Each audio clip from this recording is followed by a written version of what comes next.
Oh my God. Like, I don't know. Maybe there are meetings after the show where, like, it does feel like something that there are certain people would do around here where they're like, I don't know. I was listening to the show and, like, at one point you could hear Sam opened a soda bottle. Like, I heard that. I don't know. That's not professional. Yeah. Are you leaving the mic on the whole time? You know?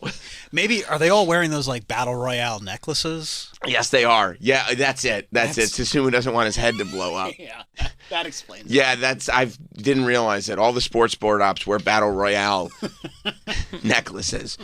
And Battle Royale, it's a great movie. It's what Hunger Games, I thought Hunger Games was going to be. It's way better than Hunger Games. That's why I didn't like Hunger Games. Because I went into Hunger Games thinking it was going to be like Battle Royale. And I go, Hunger Games is way easier than Battle Royale. It's this great Japanese movie where there's this like class of whatever, high school kids, and they're really misbehaved. They're bad kids. And so somehow all the parents agree. They go, okay, no, they need to be disciplined. And it was a different time. I guess it was the 90s. And they all get like chloroformed, so they all pass out. And then they put them on a bus and they bring them to some kind of island or something where they can track their movements. And they attach necklaces that if they move out of the vicinity of where they're supposed to be, their heads automatically blow up. And then only one, I think, pair? Yeah, I think or is it one kid? I don't remember. I feel like they were in pairs. It's been a while since I watched. It has been a long time. And time. they all get weapons. Like they all get sent out into the jungle with these like, necklaces that blow up their heads on their neck. And then they all get weapons. And some of them are great weapons. Only one survives. Right. There's one, and then only one gets to leave the island alive. So all the parents are like, yeah, well, he's a bad kid anyway. So what are you going to do? Either I get a good kid or a dead kid. But either one of those is better than a bad kid as far as I'm concerned. And some of the weapons, it's like either you get a great weapon, like there's one machete, there's like one like pistol, or you get like a dummy weapon, like there's a fan, like not like a plug-in wall fan, but like a fan that you would hold, that you fold out. Like almost like I thought you meant like a fan of the game. No. Like hot dog. No. Yeah, hot dog's just in the bag. Cappy. Hey. I'll help. No, yeah, and you go, this weapon is useless. Sucks. It's gonna do the exact opposite of what I ask it to do. No, like a geisha fan, Yeah. And it's like they don't know what they could do with it, or like a frying pan lid, like a saucepan lid, or something like that. You want the crossbow, you don't want the saucepan lid. But I remember that was one of the first, or maybe the first movie that like you really had to try to find like a DVD cut because they were all like region locked and you track it down. Yeah. And you get like a rip of it, like a DVD-R that someone had, and they'd make a copy of it, and they'd make a copy of it, and you finally got your hands on it. I had to go to like Kim's Video down on the Lower East Side. You remember that place? 100%. It's like iconic. Yeah. As like, one of the last great video stores. That place was incredible. Amazing. Yeah. In New York City. That was back when we had a society. Yep. Yeah. But yeah, it's. I have it on 4K now. I need to. There are many releases of it. Now I got a steelbook. But back in the day, it was like, this is so graphic. This is like horrible violence. Yeah. I'm gonna put this on my Amazon. You got to. It's great. Yeah, it's such a good movie. It's what. And then it's Hunger Games. So I was like obsessed with it, and then they were like, they're doing this Hunger Games movie, and I did not read the book of Hunger Games. What am I, a dork? Yeah. So I was like, oh, it's probably gonna be great, like Battle Royale, and I was like, this isn't like Battle Royale at all. It's like, in Battle Royale, there was like a little love story, but it was mainly these kids getting their heads blown up. Yeah. But in Hunger Games, it's mainly a love story with a little bit of people getting their heads blown up. And I like the reverse. I like a little bit of a love story. I like a little bit of my heartstrings getting pulled on, but mainly people getting their heads blown up. And that's where Battle Royale really knocks it out of the park. Yeah, there's more Donald Sutherland in Hunger Games. And that's always a plus. Yeah. There's very, very little Donald Sutherland in Battle Royale. If none at all. I would have to go back and watch again. It could be none, but I can tell you for a fact, at most, it's very little. And there is, significantly more in Hunger Games. But it wasn't enough. It wasn't enough to fuel me through it. No. Like, it's a fine movie, if you've never seen Battle Royale. I know, because then I feel like once you see Battle Royale, you should never turn back. Like, I watched the first Hunger Games. I never went back to another Hunger Games. Yeah, weren't there like 5 of them or something? There are so many. Like, I got it. Yeah. She's wearing a pink wig. I understand. Yeah, okay. Got it. Yeah, okay. Got it. Plus, like, Alan Cumming wasn't the host of the Hunger Games, right? No, it was somebody else. It should have been Alan Cumming. That would have been great. Yeah. Because he could have done that role. I remember that role. Yeah. Very the flamboyant, host. like the TV host, because it was all on like TV or something, right? Yes. It was entertainment for the whole, society that it was. Yeah, who was the Hunger Games host? It was like a big role for that actor. Was it Stanley Tucci? Oh, yeah, it was. Hey, Yeah. look at me. What a pull. And Stanley Tucci's great. But Alan Cumming as the host of, pretty much anything, but specifically Hunger Games. Oh, you could have said murder so many times. I know. It would have been awesome. Like, I think if they actually did Hunger Games IRL, Alan Cumming would be a great host of it. For sure. Well, I think it'd be awesome. But yeah, so movie recommendation, Battle Royale for sure. It's awesome. Yeah. I did see. So that's what Susumu's going through. So Susumu and the rest of the sports board ops are all in a Battle Royale scenario. Well, I don't know if they have any weapons that are passed out, but I do think that if they don't follow training, they get their heads blown up. And I like to see them sweat, because that would put a lot of pressure on me too. If I knew that there was a possibility of my head blowing up if I didn't follow the formatics, And then you ask why. I love asking why, and they can never give you the answer of why. It's like, what? Because this is how it's done. We have to break now. I go, why? It's a floating break. What do you? No, we have to. What? I go, why do we have to break now? It's floating. What? No, we have to. What? No, we have to break. You can't go to calls in the first 15 minutes. I go, why? Sometimes that makes sense. That's a rule? Yeah, 100%. I go, sometimes that makes sense. Other times, no. Like, what if there's something like big and it's like they're already calling? It's like, okay, let's get right into the calls. Or other times, yeah, I got this fire-ass monologue that I'm going to hit you with. Both of them work. No, only one of them works. So if Stone Cold's on the line to start the show. No.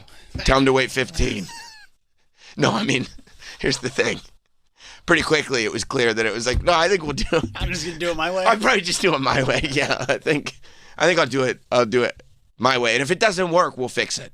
Well, his boss tells him to do it a certain way. 100%. And then when you hear that it has to be done a certain way, you go, I'm going to do the exact opposite of the way you were told to do it. Troy, you may have solved that puzzle. So that may be what goes in my mind. And look, there are hosts, I think, that do need to be They need kind structure. of structure and go like, what do I do? What do I do? And then they just do whatever they're told. Right. And they can just keep talking. But like, you're the last professional broadcaster. I am. So I have somewhat of a vision of what I'm doing here. Sure. But yeah, you're right. When I hear this is the way we have to do it, I go, oh, really? it is? Oh, okay. Because then I start going, well, what would happen if this is the way we have to do it? What would happen if we did it a different way? What would the result of that be? Need you to wrap on time, buddy. Okay, but what if we didn't? You know what I mean? Like, then how would that go? Like, what would that, because we'll never know the answer. You know what I mean? If we just do it that way, we won't know what if we didn't. And so if it's like, well, if we didn't, there would be this serious thing, or there's a computerized hard time, or it's like, oh, okay, that makes sense. But if I start to sniff out that it's arbitrary, I go, well, then, we can't. I can't do that. I can't. I feel like there are no consequences if I do it the other way. So let's try the other way. You know what I mean? Why not? Just trying to have a good time. Just trying to have a good time. We're trying to have fun. And you're good at free balling. I like to free ball. Is that what they call it? Yes, it's an industry term. Yeah. Yes, I like to free ball. Yeah. I minored in free balling at Syracuse. So It's so cold up there. I know, but that's how that's how you get good at it. You know what I mean? That way, when you're in more sort of sustainable conditions. You're used to it. Oh It's yeah, easy. you're a Viking at that point. It's like training in high altitude. That's right. And maybe Free a little balling less in the free balling cold. today. Yeah. You see, that's why I like Jim McClure, because he's okay with a little free balling. He understands he it. loves free ball. He understands it because he's a radio guy. He's a radio pro. He gets it. He's done all of it. Sure. He's had to deal with all the nonsense. Sure. He's had to deal with like the, underboss. He gets it. Mm-hmm. Sometimes other people, it's like, I mean, he's rare he's rare around here. He's rare. It's like a diamond. He's rare. Yeah. Yeah. I feel like, we paid our dues to find Jim McClure. Yeah. Doesn't it kind of feel like that? It really does. It's been a long road, hasn't it? Yeah, it has. It has. But you know what? That's a good thing because then you appreciate the right people. The payoff is sweet. Yeah. Yeah, I can't imagine doing it the opposite way. Where it's like, I thought You people started with him. Yeah. That's great. And then also end up where we were at. Right, and then you're like, I don't understand. I thought people didn't suck. I'm so confused. I don't get it. I don't understand at all. Yeah. I mean, it's weird. People in positions of power get weird. Our buddy, the McDonald's CEO, is back making a fool of himself. I don't know. I mean, he just keeps looking like an asshole. He really does. He really does. And it's like, I'm sure he's good at being a CEO. That's a job. But like, I think a lot of us feel like CEOs should be somebody that's emotionally attached to the product, right? That goes like, this is my baby. This is my thing. And there are some that are like that. Sure. And you kind of want it to be that way. I think so, because it's like McDonald's is like the common man food. Yeah, and it's not just about the numbers at the end of the day. Right.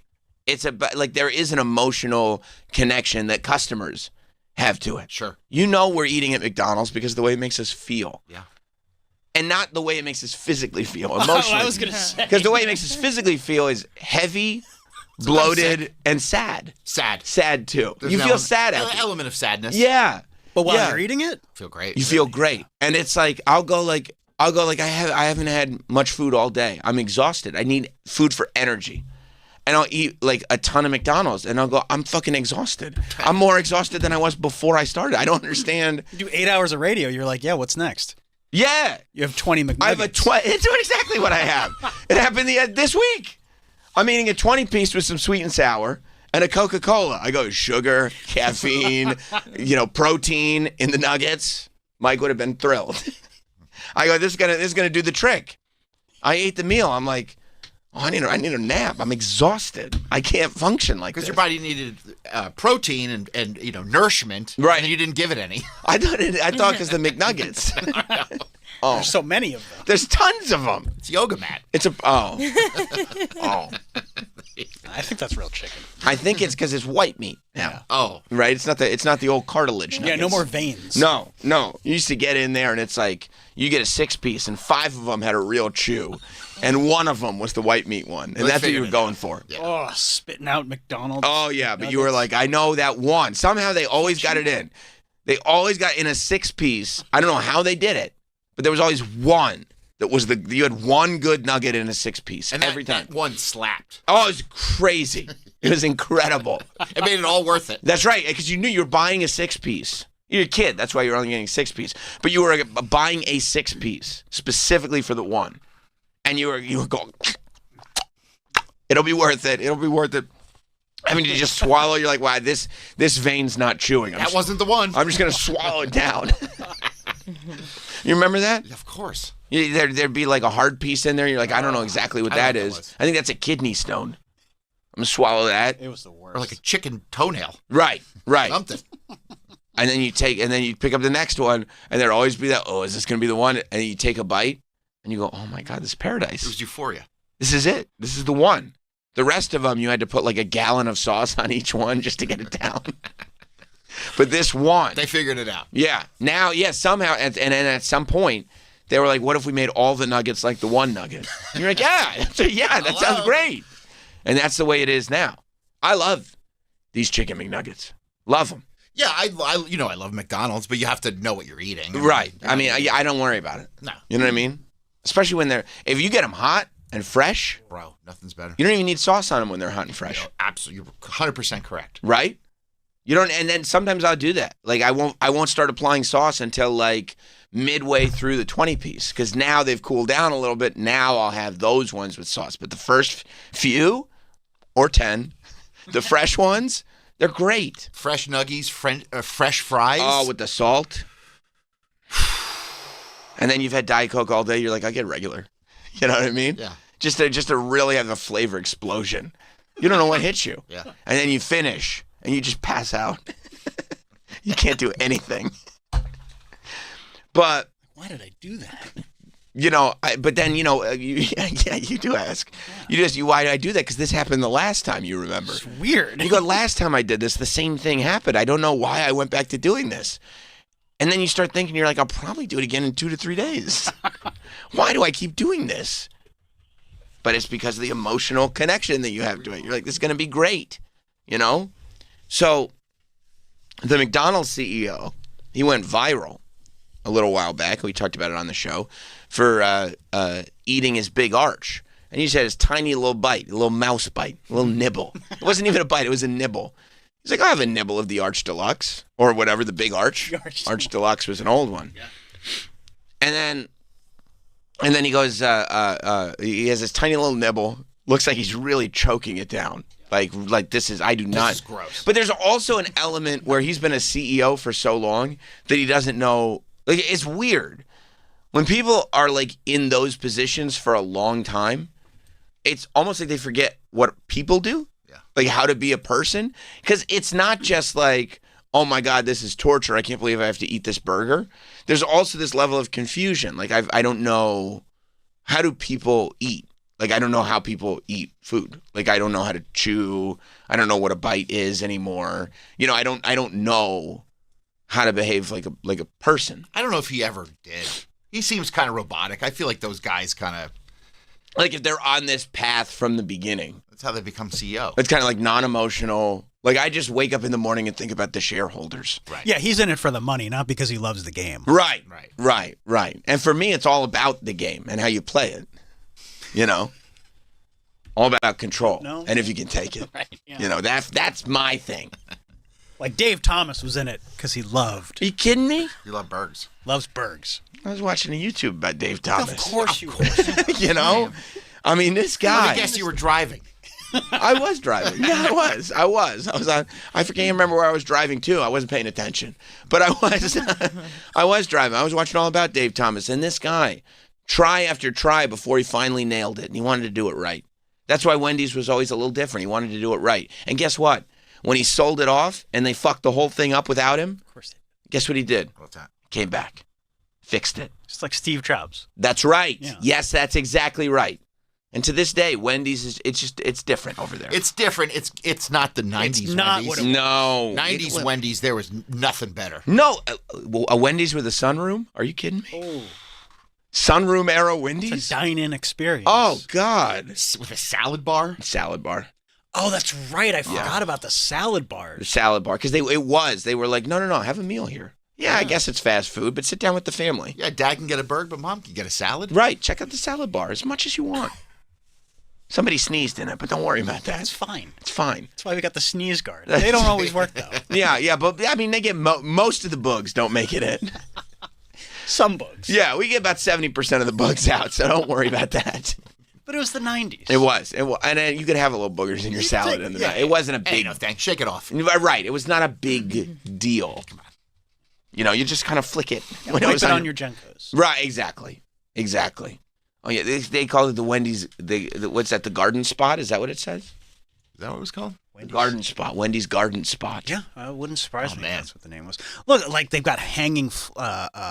not flowers, plants. But wasn't it enough that, look at that, it's about 6 feet long total. It's the smallest thing you've ever seen. Salad bar? Yes. Yeah, but it was dope as shit. Right, and it was enough to be like, see, we're healthy here. Yeah. That's all you needed. You didn't need all this other nonsense and mumbo jumbo. Get some croutons. Right, they had croutons and lettuce, Bacon bites? bacon bites, yeah, croutons, bacon bites, lettuce, tomatoes, cheese, and ranch. That's what the salad bar Oh, was. see, that's a memory. The sunroom. Like, that's like, to this day, when you drive by a building, that's why all these like fast food buildings look exactly the same now. Yeah. Because they all are just betting on their own failure so they can then sell the building. Yeah. And it's like, this is not a way to run a business. Right. They're like, no, this will dry up and then we'll basically just sell the building. And you're like, why don't you try to maintain a great business for a while? No. It'll be a little bit and then we'll sell the building. Yeah. Because now, when you drive by a building with a sunroom like this, Like every now and then you see it'll be like a booze store. I've told you the liquor store Yeah. down my street is a Wendy's. It's a painted over sunroom, right? Yeah. Yeah. No, they just put like alcohol ads. Yeah. It's a 100% Wendy's. There's it's the same thing of like there's an auto parts shop not too far away from me. And the sign outside the store is shaped like a VHS tape. They didn't like, even take the sign No. out. I mean, they didn't know. It's the same. They were just like, just make a sign for us, same shape. Because they didn't want to take the sign down. It's Blockbuster. It's an old Blockbuster. That's awesome. Yeah, and you could just see the shape. It's still there, but it's something else. You know what used to be a Pizza Hut. Every time, because you see the way the roof's like, it's a hut roof. You're not tricking me. No. Life was better then. Of wasn't course. Now everything's just like, what if it's just a square? it? Box. Right. What if a concrete box? Use the drive-through. Well, it's meant to just make you feel blah. Yeah, right. Yeah, Blah. it does. Like it's on purpose. Yes. Right. Just cycle through. Yeah. Get your food. It's more expensive than you think it should be. No heart and soul. Nothing. But Wendy's is also the only place that does the baked potato. Like Baked they want you potato. to have a meal, like They you said. They said yeah, it was Yeah. big. Dave was into that. Dave. That's yeah. a big thing for Dave. I saw it on the YouTube. Oh, okay. Is a big thing for Dave was the baked potato. Really? Why is that? Well, because again, he said he wanted this to be like a family. Like this feels like a family, dinner. It's not just burgers and fries. Like it's a real spot, And that's like how Boston Chicken did it too. It turned into Boston Market. I watched a YouTube about Boston. I used to Market, love too. Boston. I mean, back in the day, at their height, Right. Boston Market was the shit, and You then know- it went down bad. You know why I went down? Why's that? I found out. Go ahead. Private equity. I mean, that's why everything goes down. Sold it to private equity, and they're like, you know what we need to do? Open infinity restaurants. Just infinity. Just growth for nonstop growth. And they're like, well, it's saturated, right? Like we can't keep all these restaurants open. We built too many restaurants. So as they're trying to figure out, like, okay, now we got to close half our locations. How do we stay in business? Every supermarket was like, wait, we could just get rotisserie ovens. So then you could get rotisserie chickens at Stop and Shop for way cheaper. And everybody was like, well, I don't need to go to Boston Market anymore. Plus, half of them are closed down anyway. And so those two things combined, it was like we don't have a business anymore. Yeah, and then you just sell off the real estate and you make your money. That's what it And was. That's what private equity does every time. Every time. Yeah. Fucks everything up. Every time. I can't think of one company that's benefited from private equity. In the short term, if you just want some cash. Oh, sure, short term, yeah. I mean, like- but it really is like that's the moment where I don't know what these private equity firms even do. Like, it's crazy to me that it's like, well, the business model is we'll buy a business and we'll never make our money back. Turn it into shit, and then we'll sell the real estate. And then we'll sell the real estate. It's crazy. I mean, everything goes to shit. It all goes to shit. But not McDonald's. McDonald's CEO, he's nibbling his burger, right? Yum, yum, yum, yum. He goes, this is really good. It doesn't look like you're enjoying it. It doesn't look like you enjoy food. It looks like you So good. plug into an IV in the morning to get the nutrients required. Yeah. Space food. Right. Yeah. And then go about your day. Like it doesn't look like you sit down and go, oh. Like how we make those noises when certain food is described? Oh yeah. Yeah. I mean, I get it. When I make the decision that I'm going to a 7-Eleven to get a big gulp, I get excited. Yeah. You understand what I'm saying? Of course. Yeah. And then you pick out all these snacks. I can pick out any of them.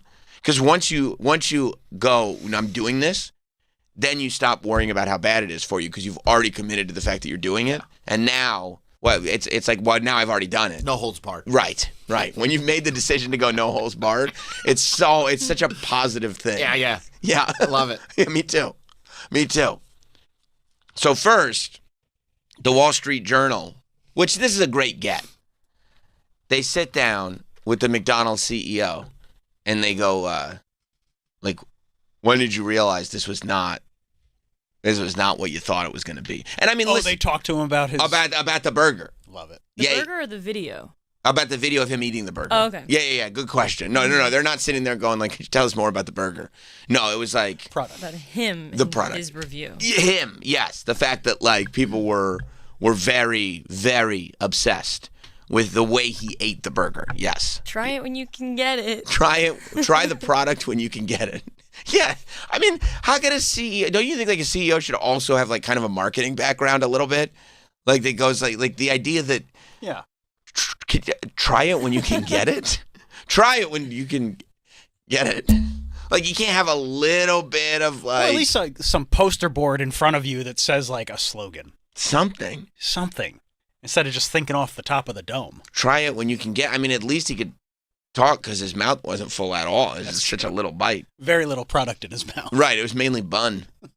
Well, it was probably his idea, and he probably thinks he's like a real talent. Yeah. I'm gonna be the face of the company. And nobody wants to tell him no. Right. It's like, no, bro, you're a soulless robot. Yeah. Let's put Grimace out there. We don't need you. People love Grimace. We'll make the Grimace the face of the company. Grimace will eat the burger. Grimace or Hamburglar. Hamburglar would be great. The guy go back to the way it was before. It was so much better before. Or Ronald. Ronald McDonald. He's right there for OG. you. Yeah, they had. I saw something where like they got rid of Ronald McDonald because like clowns sort of had like a negative. Because they were creepy. Yeah. But if they just do it like they used to do. The Hamburglar is breaking into McDonald's because he loves these big arches so much that he keeps stealing He's them. willing to commit crime He's the Hamburglar. to get one. Yeah. And then you just watch the Hamburglar, and it's like, oh, and then the thing could be get them when you can, because maybe you can't because the Hamburglar keeps stealing them. I just thought of that just now. And I feel like if they did that, and then you also, you know what you do, because the Hamburglar, what did he wear? He wore black and white stripes like a burglar, right? Right. So you make a cookies and cream milkshake, and that's white and black. You call it the Hamburglar Well, they shake. got the Oreo milkshake or the Oreo McFlurry. All you do is put a Hamburglar logo on it and say, now it's the Hamburglar McFlurry. Right, remember how good the Grimace shake went over? People went crazy for it. Remember, they started a whole trend where they say if you drink it, you're cursed and die. And everybody loved it. Yeah. Yeah, if you're just like, oh, I got to get this Arch Deluxe and a Hamburglar with it, people would do it. But instead, it's like, Get Mayor McCheese back in there. put Mayor McCheese back in there. I mean, I loved Mayor McCheese. Yeah. He was the mayor. I believe he had a cheeseburger for a head. Yeah, it was a big head. Yeah, Cheeseburger with a top hat. right. Don't you think if they had the characters? Well, he's got to be official. Of course. He's not, because otherwise you'd eat him. Yeah, Wait, I otherwise you're thought just the Hamburglar was a burger. No, the Hamburglar is a man. yeah. Oh, he's just a a man guy? trying to steal burgers. Yeah, he's a man I who thought keeps he had trying. like a burger. That's Mayor McCheese. No, that's Mayor McCheese is the one. He's got. I mean, we think that the Hamburglar is a man, but he's got a Zorro Oh, it looks mask like a on. little baby. Who, Hamburglar? Well, we don't know. We don't know for He sure. has 2 teeth. His 1 tooth. Well, it's because he's eaten so much McDonald's. Yeah, those are early representations. Who's that? Who's the captain? I don't know. He's the captain. And who's that guy? Well, those little mop heads stuck around for a while, but the that's- old guy didn't stick around. What with were him. the mop Captain heads? Crook? Captain Crook. I don't know. And I believe those are the Fry Goblins. Right, the Fry Goblins stuck around. Man, that must have been some 70s shit because I don't remember that. The Fry Goblins are still there. Why would you have Captain Crook and... I bet the Hamburglar worked for Captain Crook. Oh. Yeah, it was probably a 2-man operation. That's a different type of. Who's the professor? that- Why? he hangs out with the Fry Goblins. Why? Well, he's really smart. He loves McDonald's. This is before Birdie the early bird. Right. Right. That looked like a scene out of hell. yeah, it did. Really did. But to be fair, 70s was weird. a lot of the early 70s puppet work did look like it was a hellscape. Like most of what Sid and Marty Krofft did felt like a terrible acid trip. Like it was like, I don't think I'm ever going to get out of this. I'm in Hades is what you felt like. I mean, you go back and look at some of those early, like Mickey and Minnie costumes. Nightmare fuel. It's like, what kid wants to meet that? No. No. You see, Captain Crook was a McDonaldland pirate character introduced in 1971 as a key villain in McDonald's commercials. So you had to have heroes and villains. You had a whole narrative. yeah. It was great, I get that. you know? Oh, he focused on stealing the Filet-O-Fish. Sure. Okay. 'Cause he's Now from that the makes sea. sense. See, that's what I'm saying. They knew how to market a product then. Get a villain character to try to steal it. It creates a desire for it, you know? Like I said, why don't we just have Hamburglar trying to steal big arches? Yeah. You wouldn't try to get a big arch if you knew the Hamburglar was out there trying to take him for himself? Go get one today. Right. Right, because you go, I better get it before the Hamburglar gets it. Yeah. When you can. When you When can. you can. Yeah, when are you going to get it? When I can. I don't know. And all of a sudden, the CEO saying get it when you can makes sense because the Hamburglar's getting them. But If you can. that'd if be you good. get it, if you can. because the Hamburglar's scooping all of them up. He loves burgers. I don't know why he's, devolved into this life of crime, but focuses solely on burgers. They are delicious. But he eats them. That's what he does with them. He doesn't sell them, he eats them. I wonder if Mayor McCheese was ever worried that the Hamburglar was just going to eat him. He probably was, but he had that police officer that was also Officer a Hamburger. Big Mac. Officer Big Mac was the head of security for Mayor McCheese, I think. And he had a Big Mac as a head. Right. And that's, Really on the nose. You're not going to mess with that. Well, yeah, that's right. Wouldn't he be scared that he was going to eat him too? That's what. Yeah, it's got to be a constant worry. But he was armed. He was an officer, so he didn't have to worry about that. That'd be great if they had real guns in McDonald's. Yeah. What happened to the Hamburglar? The officer Big Mac shot him. He's dead now. He stood his ground. Yeah, he's dead. He's dead. It was self-defense, and now Officer Big Mac is he's going to the police therapist. He's got some PTSD going on, I mean, these cops, they never want to do that. Active shooting protocol. Yeah, it's active shooting protocol. He's already got enough guilt, and now social media is coming after him. It's not a good scene for Officer Big Mac right now. Yeah, I mean, it's tough out here in these streets. But now all of a sudden they're like, let's just get the CEO to pretend he knows how to eat. And you're like, what? What? So they asked the McDonald's CEO about his voyage into social media and eating the big arch. I got a call from one of my kids, and they said, "Dad, you've gone viral, and not in a good way." Oh, they had to put the footage in. That is so good. And so that's when I knew, okay, something's going on. And then, I started getting texts and emails and calls. Invariably, they were all like, "Hey, have you seen this?" And it's like by the 1,000th time, "Yeah, I've seen it." What do you think of the reaction? For me, it was one of those things where it's great that people are talking about the big arch. And I think when you go onto social media, in general, you have to have a thick skin. So what do you think of some of the criticisms? As you can see, I took a huge bite because this is so good. Mouth is half closed, microscopic bite size, fighting demons to hold it in, contemplating career path. I think of some of the videos say you took a small bite, maybe you don't even like your own burgers. Yeah. Are you secretly a vegetarian? Yeah. Well, you want to clear that up? Yeah, I'm definitely not a vegetarian. Nice. I think, I blame it all on my mom because she told me don't talk with your mouth full. And I think probably in that case, I should have just said, you know what, to hell with it. I'm going to go talk with my mouth full. Or just take a bigger Or it's video editing. You could edit out you chewing the food. Or just take a bite.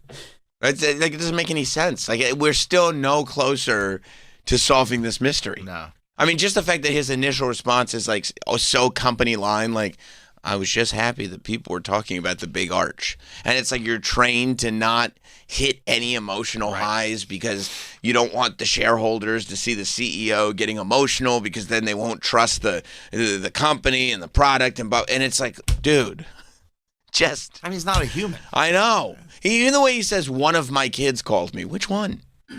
One of my kids? Who would say that? Which one? The kid. Right. Which one? That's so non-specific. I'm not saying dox your kids. Right. But I'm saying you could say my son, my daughter, my eldest son.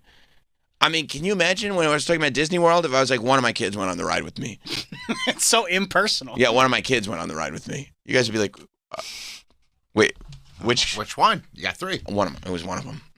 I don't want to say. I don't want to say. I don't want to dox these kids. Big mystery. Yeah, it's an unnecessary mystery. Yeah, I was at Epcot late with one of my kids. It was a lot of fun. And just saying that, you're like, this feels you're hiding something from me. What is this? What do you? Yeah.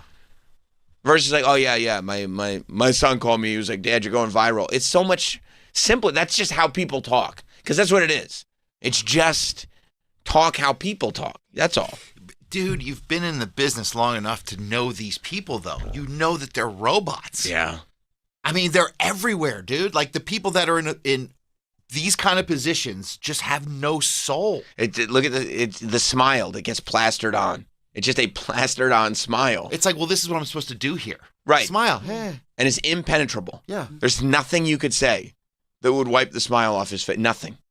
Nothing. There's no sort of breaking this one line. Yeah, why that we're can't he going just down. been like, I know, man. That was weird. I should have took a bigger bite, right? Yeah. Like, just be real. Right. And that, or just like, I'm kind of weird. I take little bites. I eat slow. Yeah, like if I could, I probably would have re-recorded it. Like, Yeah. I take little bites. I don't know. That's how I eat. Something that's like, oh, he's just kind of like a quirky dude. Something just because we've all got. I blame it on my mom. Yeah. How could you? There's no way that you would have talked with your mouth full, because your mouth would have had to be so tiny to be full after that little bite. They thought you were a vegetarian because you only ate the bun. You didn't hit Patty. There's no way you hit Patty with a bite that small. Bro, don't even hit Patty. You didn't hit Patty, dude. I saw how you took a bite of that burger. You didn't hit Patty. Definitely no patty. Definitely no sauce. No way. No cheese. Could be vegan. Probably. That's a vegan bite of a burger. That's how Danielle eats burgers when she's trying to not let the cat out of the bag. Yeah, you know what I mean? sesame seed. Right. And it's like, okay, I guess if we're all done, we can go. My man don't even hit Patty. And I go, Danielle, you didn't even hit Nobody. Patty. What are you doing? Look, you see what I'm saying? When you look at that, he didn't hit Patty. There's no way. There's no way. Because you could sell that burger after he took the bite. Yes, you could. You could sell that burger. Put it back in the box and put it out. That's right. And people will go like, did somebody take a bite out of this? No, I think that's just where they cut the bun. That's just what, you know what I mean? It's a run of bun. That's just where they slice the bun. Oh, okay. That makes sense. That makes Scraped off some mold. That's it. That's all that was. Yeah. No, the bun just ripped in a weird spot. But there's no, because you could tell the patty's still completely intact. Look at that.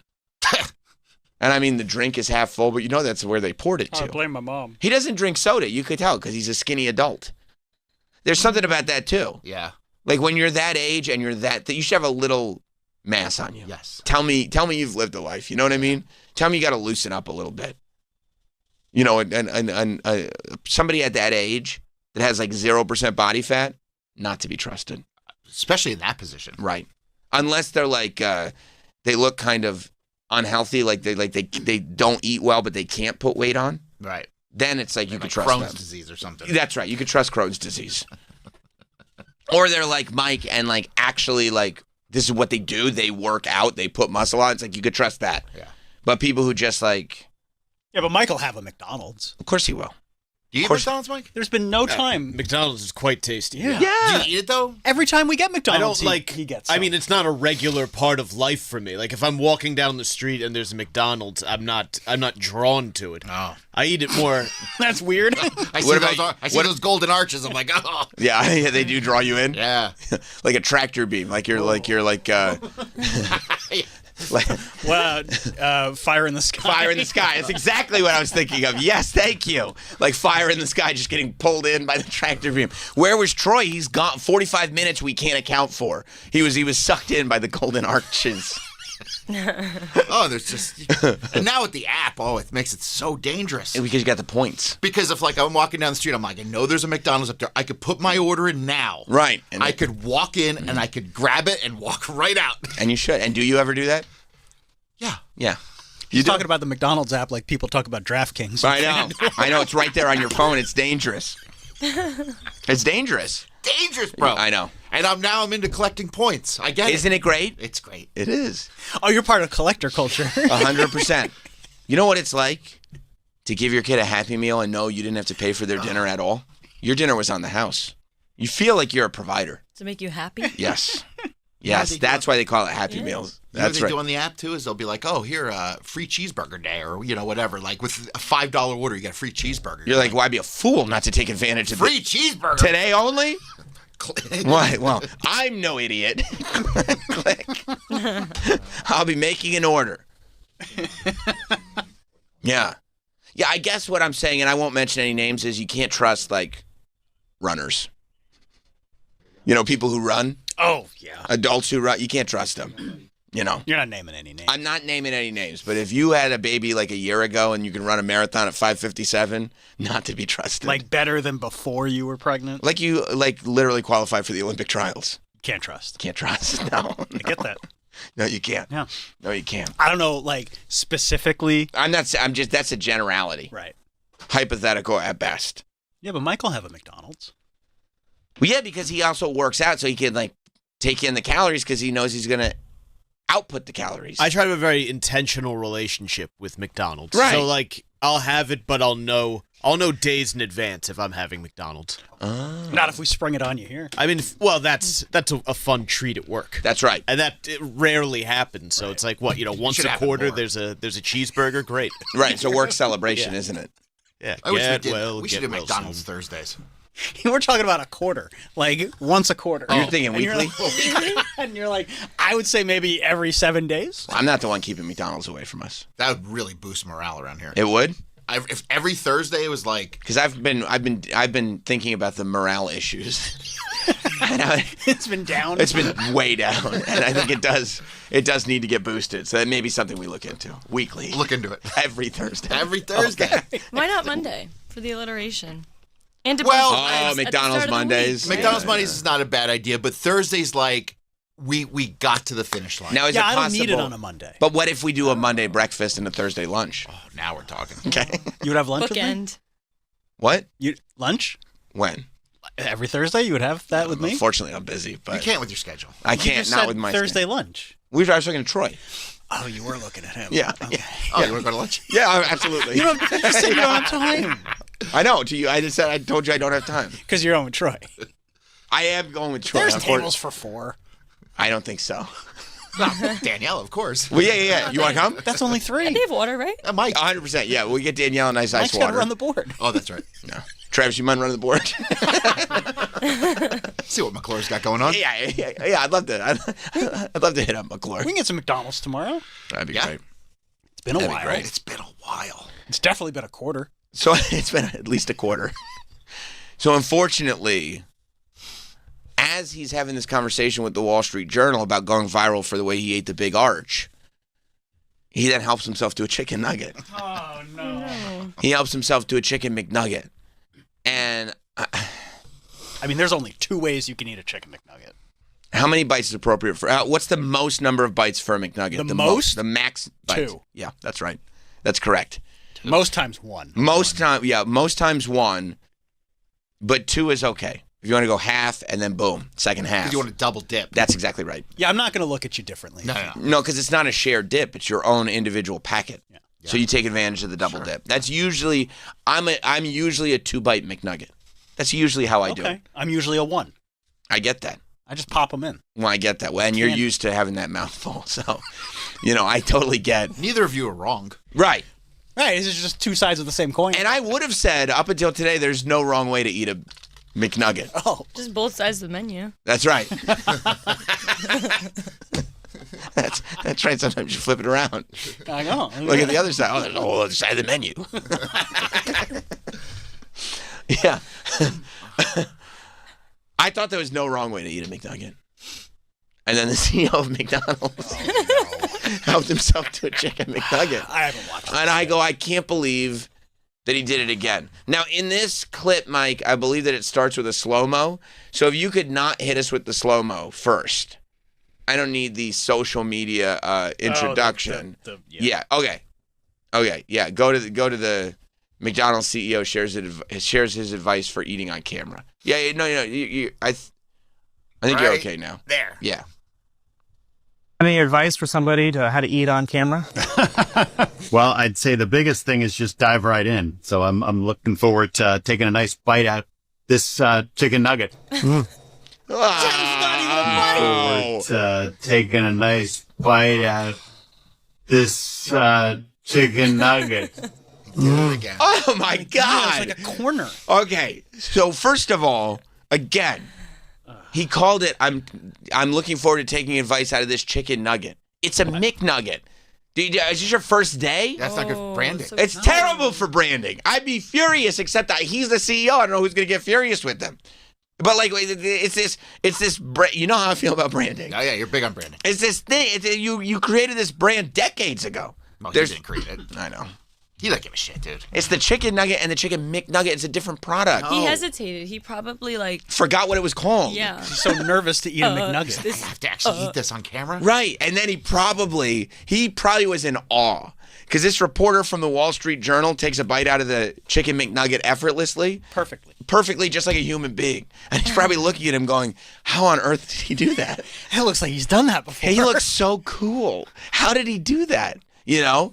And he's sitting there and he probably realizes, oh no, I'm going to get screwed again. And I think this Wall Street Journal reporter was like, holy shit, I think I'm going to get him to eat a McNugget.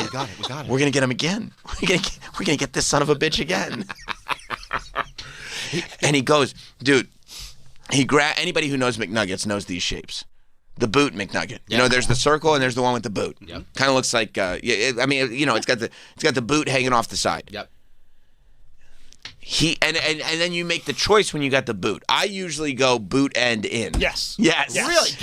Do boot and dip. Yes. I go dip first bite because I do a 2-bite McNugget. Yeah. I go boot end in, but you almost it's almost in a way that you're like you scoop the dip, and then you almost do it in a way where you would if you went further, hook your cheek almost. Right, because you're going all the way. The full boot is in there. Right, and then you take the bite, and it's great. Exactly, almost like you're getting fished in. You know, you're right on. That's exactly how you do it. But this is you do it without even thinking. That's how you natural. Yes, like riding a bike. Yes. Well, he also was eating it dry, right? Yeah, But as we discussed, maybe it was very fresh. Yeah, that's fine. I could maybe forgive it. I mean, first of all, he would get extra points if he showed his favorite sauce. Yes. He doesn't have one. No, of course. Of course he doesn't. He hasn't tried half of them. No. He doesn't know what they are. He took a bite like his. You know what? He's the type of guy, and I'm sorry to interrupt you, Troy, because I just figured out who he is. I know what you're gonna say. He's the type of guy that you said, "What's your favorite sauce?"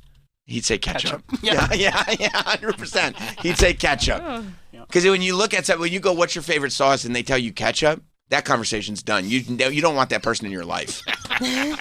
They're a fraud. They're a phony. They're lying to you, and they've lied to you about a lot. That's not the first lie. No, they've lied to you. They're lying to you about basically everything. If somebody tells you their favorite sauce is ketchup, they're lying to you. They're not your friend, and they're not even a person. Or if they're being serious, they're just horrible. Sauce isn't even. It's a condiment. It's not even like I'm sorry, ketchup. You wouldn't even consider it like a sauce. No, it's ketchup. It's its own thing. Yeah.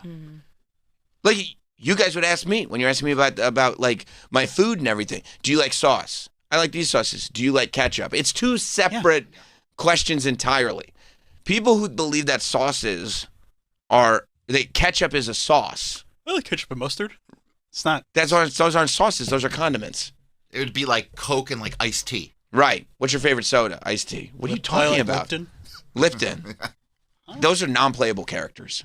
You know what I mean? Those are NPCs. Those are non-playable characters. To say your favorite sauce is ketchup is not an opinion.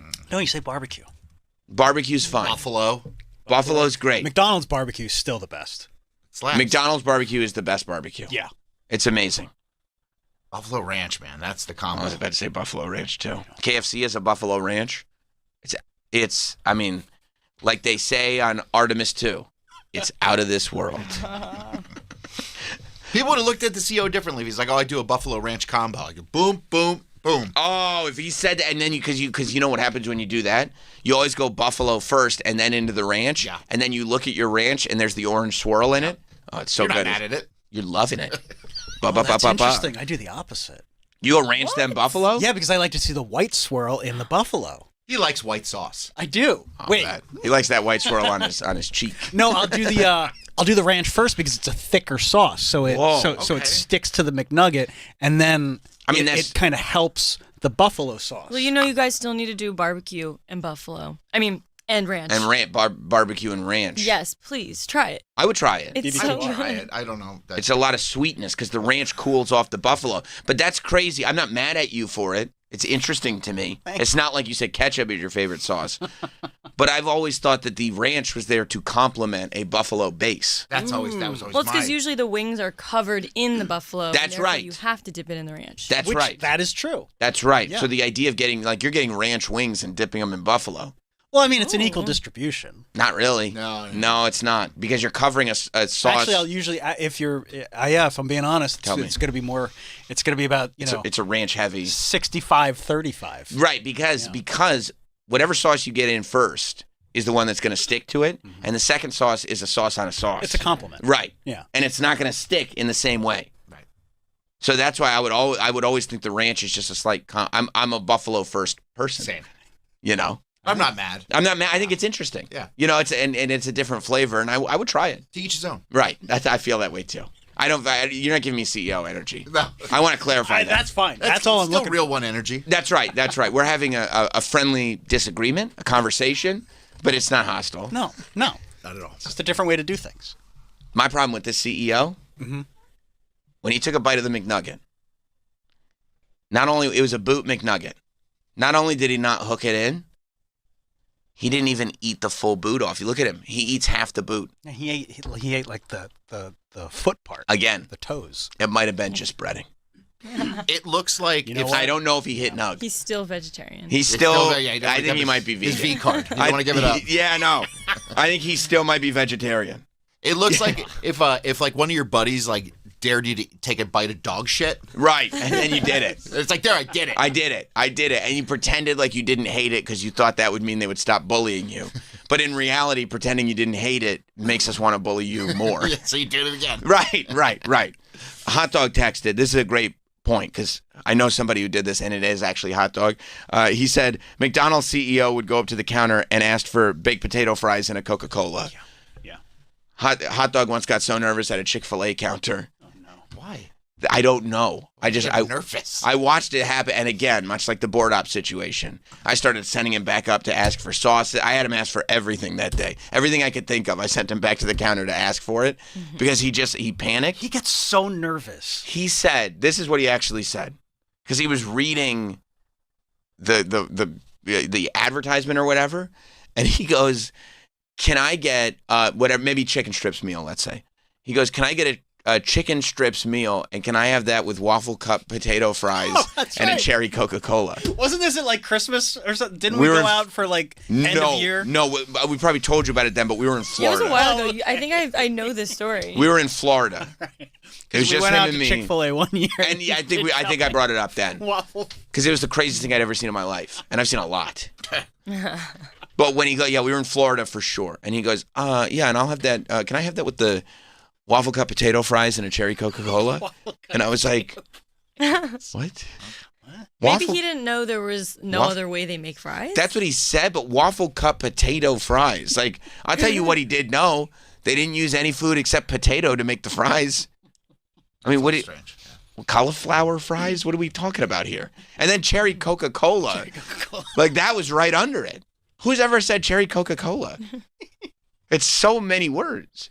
You wouldn't just say, and what do you want to drink that? Oh, cherry Coke. I'll have a cherry Coca-Cola. Does that, and also, like, it's the meal. There's not multiple sides. It's the one side. That's what you get. You get the fries. And I believe they told him that. Can I have that with the waffle cup potato fries? Yeah, it comes with the meal. Oh, okay. Yeah, that's this guy. He would ask for that. He would go to his own restaurant that he's the CEO of and go, "Can I have the French fried potatoes?" They go, "What? The French fried potatoes. Salted, please?" "You mean fries?" Yes.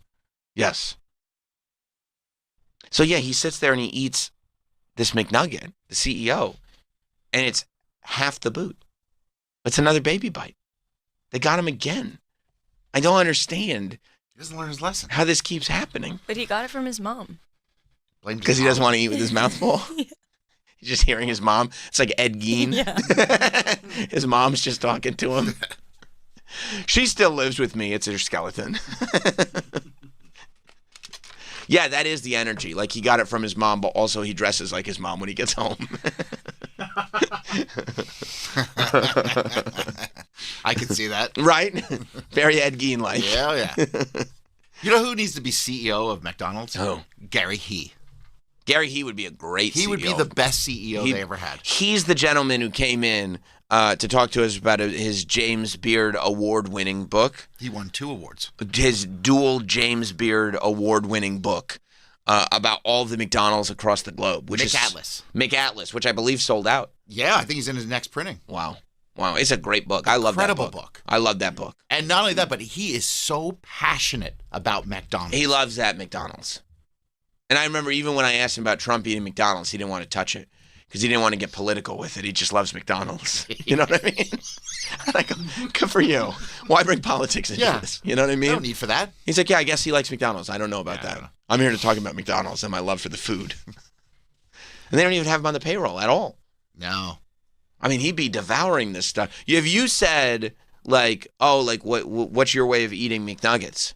He'd give you a full a course, a 30-minute course about, a lot of people do this, but what you can do is this and blah, blah, blah. I mean, I'm sitting there all excited because they got the Huntrix sauces now. They got the K-pop Demon Hunter adult Happy Meals.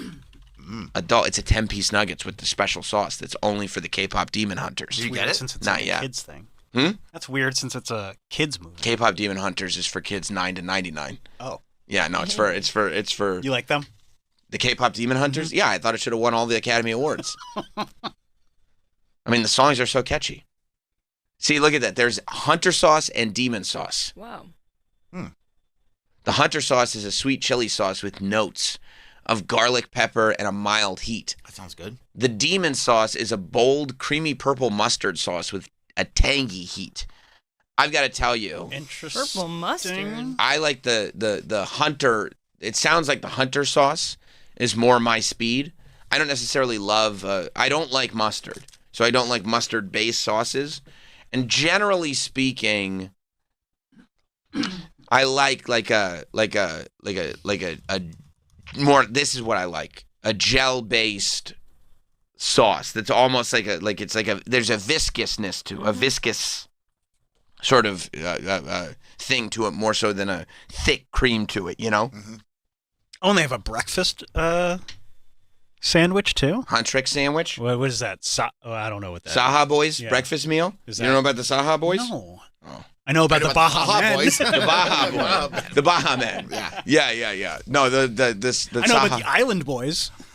Oh, I know a lot about the Island Boys. Probably more than I'm comfortable knowing about the Island Jeffrey Boys. Epstein was their dad. I heard that. Which, by the way, we do have to talk about later. He might still be with us, Jeffrey Epstein.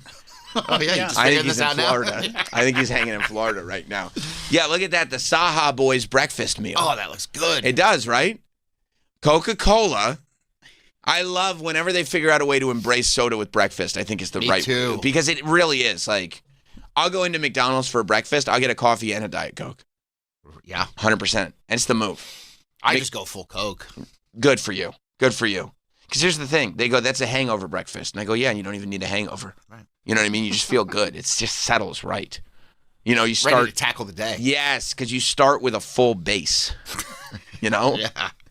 You know what I'm saying. Of course I know what you're saying. See, it's like a small Coca-Cola with hash. Well, you might even upgrade that to a medium. With hash browns and spicy sausage McMuffin.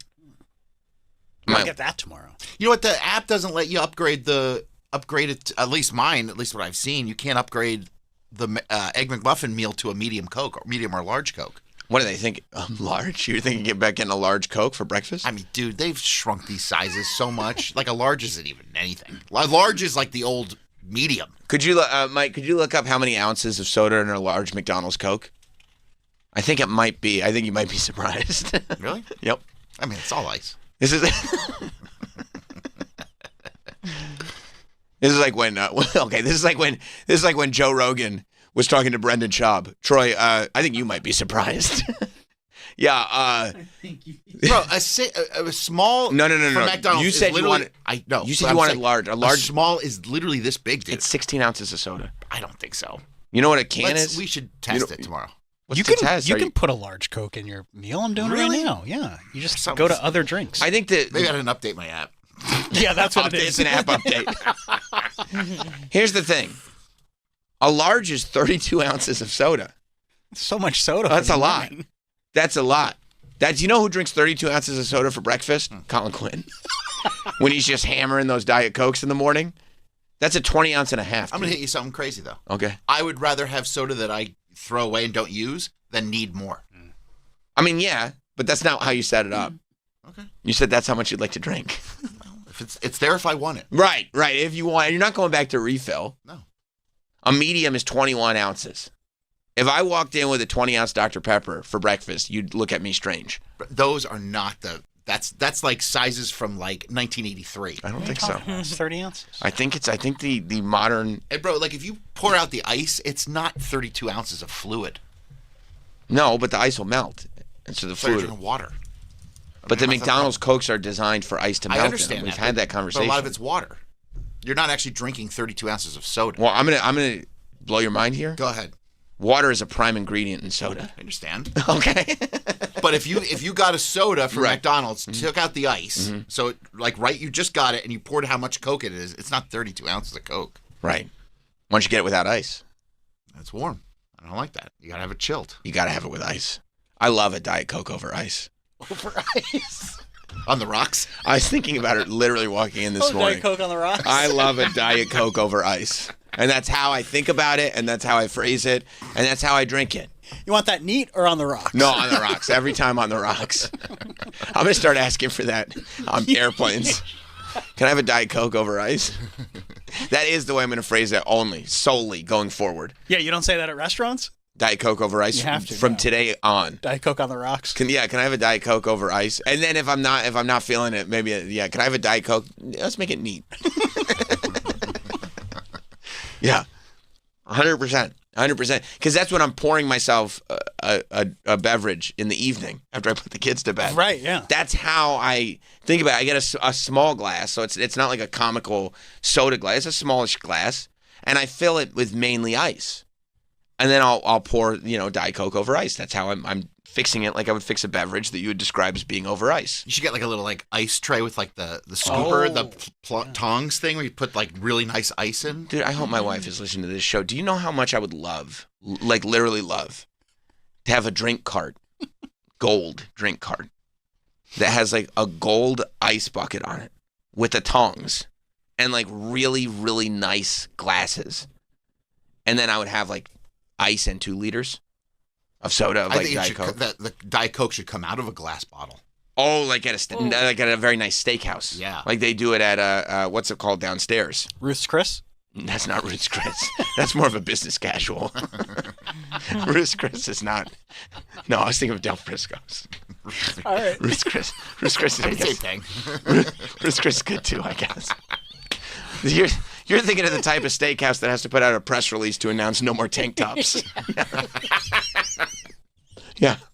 Yeah. All right, And we're then on by the way, the customer base turns around in fury What? because they don't understand how they're going to exist without tank tops. That's how I eat my steak. Yeah, no. I would love a nice drink cart. And it's just that's where Dad makes his nightcaps. It's not for the kids. They wouldn't be able to use it. What kind of ice? That's important. Yeah. What shape do you like? Honestly, I would love like a cylindrical almost ice. With holes?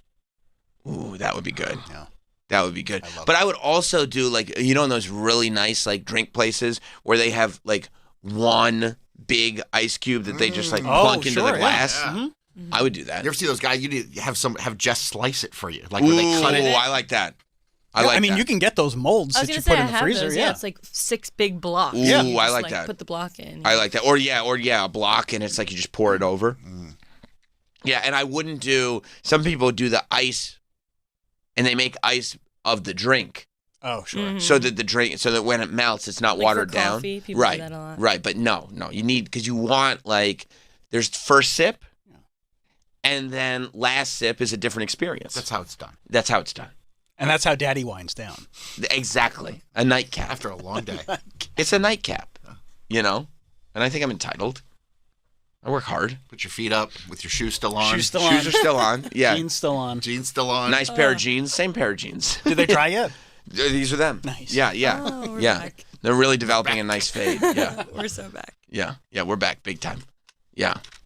So, yeah, I mean, just disgusting what this McDonald's CEO is doing. Just absolutely horrible. See, Super Agent Tony Burton, he said you need a soda fountain that's built in the house. He's right. That is so attainable. You think so? It's not that big of a deal. No? Not for you. Thanks. Have them put that in the next contract. Soda fountain? Yeah. Right there next to you. Sumo will get. You start to pour. Like, I have to wait till you're done. You know what I want in my next deal? I want them to put a soda fountain in the break room. Okay, here. But I want it to work like Disney, where it only works for specific cups. RFID cups. Mm-hmm. And only I may hand out the cups. You know what I mean? Take them back. And absolutely, I can take them you back. Just shut off the chip. The chip, yeah. It'll say it. that's right. It'll say how long the chips are going to work for, just like at Disney. Yeah, I would love that. And I make the decision who gets these cups. Great job today. You get a week of soda. Right. And it's like, and then when you do something wrong, that way I don't have to yell. I don't have to make a big deal out of it or whatever. But it's like if you came in, Troy, for example, and you're like, "Hey, man, there's no great week of radio song this week." I go, "Why not?" And you're like, I don't know. I didn't get around to it. I go, "Okay. I understand. You got a lot going on. I'm going to need the cup back." And you go, "What?" And I'm like, "It's no big deal." It's like, I understand. Yeah, you're busy. I get it. I'm going to need the cup back. Okay. Here you go. Everybody else have their cups? Good. Troy? Yours is over just here. not working. Oh, yeah, or that's the thing. You don't even say You don't need anything. to say anything. The chip just turns on. I have an app. Yeah, the chip just turns. You just see me on my phone. What are you doing on your phone? Nothing. I'm not doing anything. You'll find out later. Yeah. Click, click, click, click. Oh, shit. Right. I fucked up. Yeah. You wait for Travis to come in. Can you pour soda into your cup and then pour it into my cup? Sorry, dude. Yeah, I'm not doing that, dude. Yeah. You know how Sam is. I'm not doing that. You think I'm going to get caught doing that? And I would. I would catch you. You know I would. I know you would. I don't miss anything. I know. Yeah, I think that would be the way to go. And also because then everybody around here would know what it was. Mm-hmm. They all love talking. You know what I mean? And I love the idea of like, who does this guy think he is? He's got a soda machine that doesn't work for anybody else. Like, I like that vibe. And I would learn my lesson. We'd have some of the best songs ever for the next 51 weeks of the year. Yeah. You'd miss one, and that would be the last one you ever missed. Yeah. I do think that's the way to go. I do too. Yeah. But see, this is the kind of energy you need. These are the kind of ideas you need. You can't be one of these CEOs that's just sitting there, doesn't know how to eat, doesn't know how to explain his eating, and just is a numbers, ones and twos guy. He really looks like a turd. So, like, I don't think this reflects well for the company. No. Right? No. Like, you want fun. You're not walking away being like, oh, that's a cool dude. I want to go eat some McDonald's. You're like, oh, that guy's a turd. I don't want to give him any of my money. Right. You want fun. Like, there is a thing now where it's like, I want to go to McDonald's, but that guy. That jerk off? Right. Right. May pop into a Burger King. Yeah, maybe I'll try the new Whopper. Even if somebody was out there spitting on the onion rings, I'll take it. All right. It's fine. The windows were down. The system was up. It's fine. It's fine. All right, let's take a break. We've solved a lot of problems already. We're going to keep solving problems. I want you to stay right there. We'll be back. Wait a minute. We'll be right back with more Sam Roberts Show. Wait a minute. Faction Talks, Trump Nation. So I got to go to Ohio. I'm going to have the day to kill Friday in the Cleveland area, so I'm going to take a ride over to the Hall of Fame. Man, I try to go in there Friday. They catch me on the camera. Sirens are going to go off and shit. Hi, one adult ticket, please. Start the gate drops. Sirens start going. Security comes out. Excuse me, you Mr. Trunk? Sorry, we have to escort you out. Trunk Nation with Eddie Trunk. Weekdays, 3 p.m. East on SiriusXM's Faction Talk, Channel 103. Epic riffs to unleash your air guitar skills. With Guitar Greats, a channel devoted to 6-string masters. Decades of riffs, guest DJs, and a fan-voted Top 50 countdown. Shred through International Guitar Month with Guitar Greats. Channel 300 on most radios for a limited time. And year-round in the SiriusXM app. Ready for big fun? Start for free at Chumba Casino. Sign up and enjoy a welcome bonus with gold coins and sweeps coins to explore hundreds of online social casino games, all from your phone. Spin, play, and discover something new whenever you feel like it, with no downloads needed. More games, more ways to play. Let's Chumba. Only available in permitted states. No purchase necessary. See terms and conditions for details. VGW Group. Void where prohibited by law. 21 plus. Last year, over 2 million people called Morgan & Morgan in their time of need. I'm Matt Morgan of Morgan & Morgan. People often ask me, how much money do I have to pay you up front to be my personal lawyer? The answer is nothing. It's free unless we win.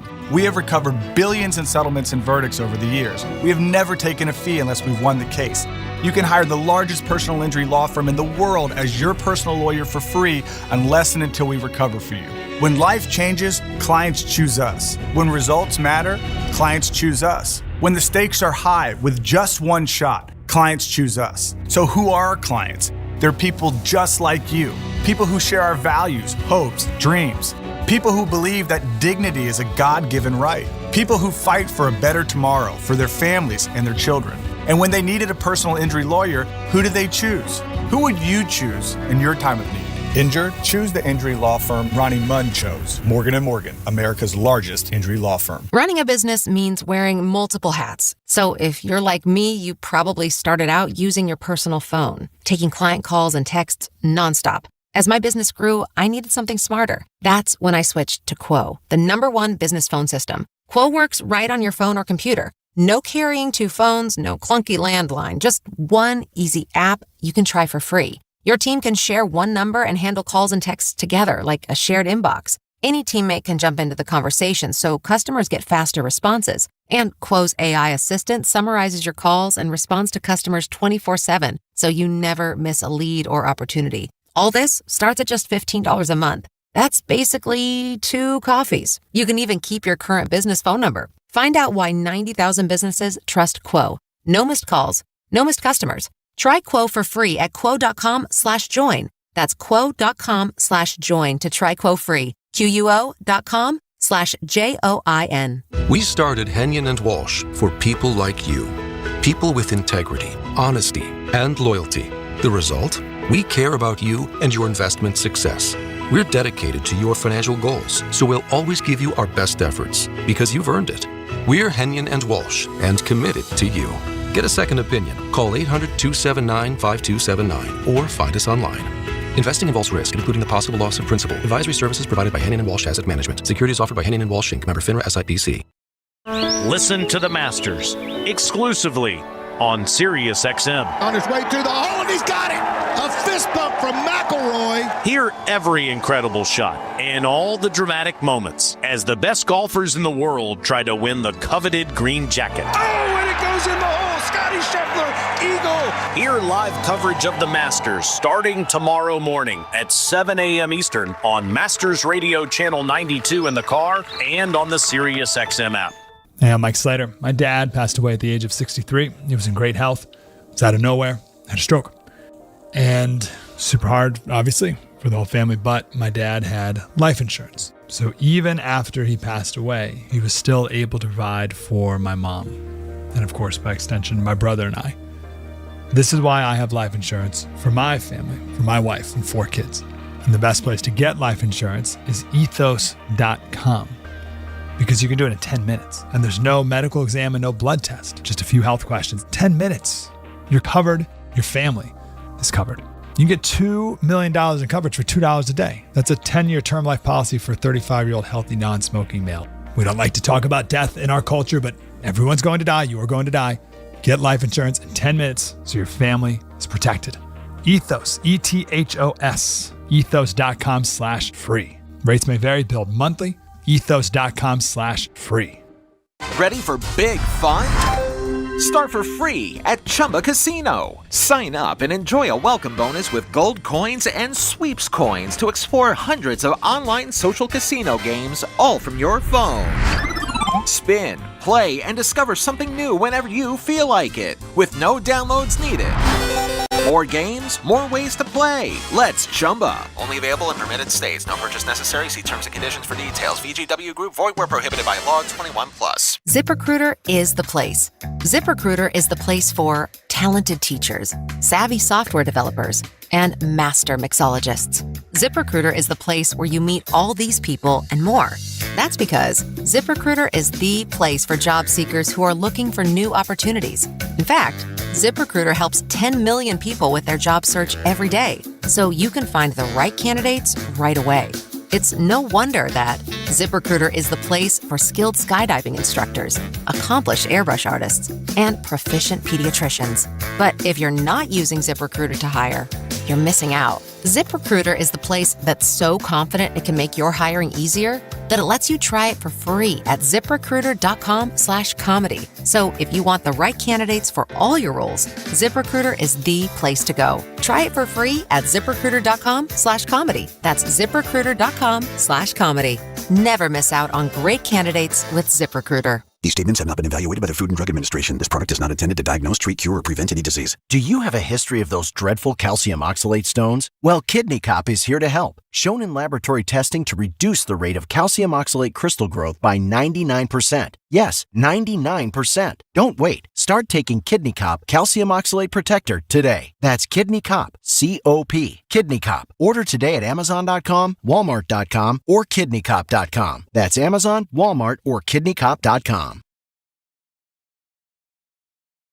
Get your daily dose of pure, unfiltered hilarity on Comedy Central Radio Sirius XM 95. You know what my girl do when she get mad? She start talking in the third person. Because that's her way of telling me that from this point on, she's not responsible for none of her actions. Featuring Comedy Central's legendary stand-up vault, exclusive content, and non-stop laughs from comedy's biggest stars all day long. I was living in New York when my daughter was to be born. She was not born here, though. We flew home. She was born in Tennessee. I didn't want her to be born in New York. You know, I don't need her growing up thinking she's better than me. Comedy Central Radio Sirius XM 95. Every story, every angle, all in one place. From breaking news to in-depth reporting to the voices shaping the conversation, the SiriusXM news channels keep you informed. From national headlines to business news to international stories impacting the world. All your news in one place, including Fox News Channel, CNN, MS Now, Fox Business, CNBC, Fox News Headlines 24/7, and more. Beginning at Channel 112 and on the SiriusXM app. Everything you got. Light it up, cowboy. Go, go, go, go, go. All season long, IndyCar is on Fox. The green is out and racing is on. Alex Palou. Sensational. Otto Award. Joseph Newgarden. Are you kidding me? And Indy's top drivers put it all on the line. Every race, all season long. He's going for it. Oh! Fox is the home for IndyCar. Welcome to the fastest racing on Earth. Ready for big fun? Start for free at Chumba Casino. Sign up and enjoy a welcome bonus with gold coins and sweeps coins to explore hundreds of online social casino games, all from your phone. Spin, play, and discover something new whenever you feel like it, with no downloads needed. More games, more ways to play. Let's Chumba. Only available in permitted states. No purchase necessary. See terms and conditions for details. VGW Group. Void where prohibited by law. 21+. We all hear the radio ads about the IRS. They tell you to be afraid, to be scared, and they try to frighten you into calling. I'm not here to do that. Tax Relief Advocates is different. TRA is here to tell you that if you owe money to the IRS, whether it's $5,000, $50,000, or $500,000, we have a solution. It doesn't matter if you're sitting in your car, at work, or with your kids. No matter where you are, call now. 800-575-1839. Don't lose hope. TRA can eliminate or reduce what you owe to the IRS. Generous programs are now available that can give you a fresh start. Our passion is taxes and helping individuals fix their IRS problems. We have over 1,000 5-star reviews on Google and an A+ with the Better Business Bureau. You don't need to be afraid of the IRS any longer. End your tax nightmare today by visiting us online at TRA.com or call 800-575-1839. That's 800-575-1839. Tax Relief Advocates. Real solutions for real people. Isn't life just better with a dog? They're our companions, our comfort, our family. They sense when we're sad and stay close. They greet us like we've been gone for years, even though it's only been 20 minutes. Service dogs change lives. Therapy dogs, they heal hearts. Every dog makes our world brighter every day. Dogs give us everything they have. Don't you think they deserve the same? And you can't give your dog their best life while feeding them food that's stripped out of all the life nutrition. That's why Rough Greens puts it all back. You simply sprinkle it on their food. It's packed with probiotics, enzymes, omega oils, and over 20 life vitamins and minerals. All natural, made in the USA, and hundreds of thousands of dogs now have more energy, better mobility, healthier from the inside out, and your dog can be one of them. Get a free Jumpstart trial bag for your dog today. You just cover the shipping. Go to roughgreens.com and use discount code BLUE. That's ruffgreens.com, discount. Andre. And then he said, fine, because he thought Undertaker. I said, Undertaker's not even really, like, considered a big man. He's like, he's his own entity. It's like a Billy Madison lunch conversation. It was just like, and those are great conversations. I love lunch table conversations. I mean, we literally just spent an hour talking about sauces, you know? That's what this is. I mean, that's real. I mean, I think you just stumbled on the new promotional. This is all lunch table conversation. That's all this show ever should be, is lunch table conversation. We're going to talk about the war in the Middle East next. But yeah, and then he said, well, then who would win in a match? I said, that's great. You know what I said? I said, it depends. When are we talking? Oh. And so he set up Andre here, Undertaker there. I mean, it was. So you didn't even get to go to the bathroom? No, but instead I got to talk about who would win, Undertaker or Andre the Giant. That was better than relieving yourself? Undertaker. Weird. No, I don't think it's weird because he was really good. Yeah, but now we're going to have to take another break because you're going to have to go to the bathroom. Otherwise, it's unhealthy. Good. I'm good. I'm built different. Oh. I don't piss, man. I don't piss. That's my flex. I never piss. You'll never catch me pissing. Next time, just go in the corner of his studio. You think I could just whip it out right there? Yeah. I mean, yeah, Tommy Dreamer was there, but he was on Zoom, so I wouldn't be offending the innovator of violence, so maybe that'd be okay. As long as you get permission. You mind if I piss? Yeah, like, hey, may I take this out? Yeah, excuse me while I... Because as long as you have permission, you can do it. You can, really? Yeah. Oh, okay. What if I got a little on my pants? That's fine. You'd have to wash them again. Oh, no. Yeah, but what if people made fun of me around here? For what? If I had little droplets of piss on my pants? No, that's cool. Oh, that ain't piss. No? Probably old piss pants. That's what I'm worried about. No. Is there any sort of like... No, those are Calico Cup pants. Calico Cup pants? They're very popular. Is there any, like, what's the... Don't you have to give to that? No, you just go to calicocuppants.com. You don't got to give? I mean, you got to give. Oh, okay. Okay. Yeah, see? Yeah, there it is. Calico Cup. That's just the way they are. It's still up. That ain't piss. This is I think you should leave. They're always sold out. Sketch. That they did a sketch called Calico Cup Pants, which, by the way, the phrase Calico Cup Pants does not infer that there's piss stains on them. But it's a product that's designed that if you get a little bit of piss on your pants, it normalizes it. So if you're in the office, you can say, no. These are Calico Cup Pants. They're cool. That ain't piss. But like every great sketch on I Think You Should Leave, Tim Robinson show, it's like there's multiple things happening where somehow it devolves into you got to give, and he's demanding that you give to Calico Cup Pants like it's a charity. And also, if I'm not mistaken, that's the same sketch where throughout the sketch, he's screaming from far distances to hold the door. That's also the sketch where he talks about his wife won't stop eating batteries. And you hit me in the cup. If you haven't seen I Think You Should Leave, it's the best sketch show since Chappelle Show. Oh, yeah. If we're going to do a power ranking of sketch shows, I put Chappelle Show and I Think You Should Leave over SNL. And I know SNL has some great seasons, has some not so great seasons. I think and this is a little bit controversial, but SNL post Sandler and Farley, the Will Ferrell, Sherry O'Terry, Anna Gasteyer, Molly Shannon, that class. Chris Kattan. Tim Meadows. Oh, Tim Meadows, the ladies' man. That SNL cast, that's a very, very silly generation of SNL. And to me, it might be my favorite version of SNL because I didn't grow up with the 70s with Belushi, so we're kind of taking that out. And I know Sandler, Rock, Farley, Phil Hartman, like Spade, Harvey. I mean, yeah, Myers, all Nealon. legends, all amazing. And that cast, that's my cast. That cast may be a better cast in terms of what those people have done, and if they're funnier people.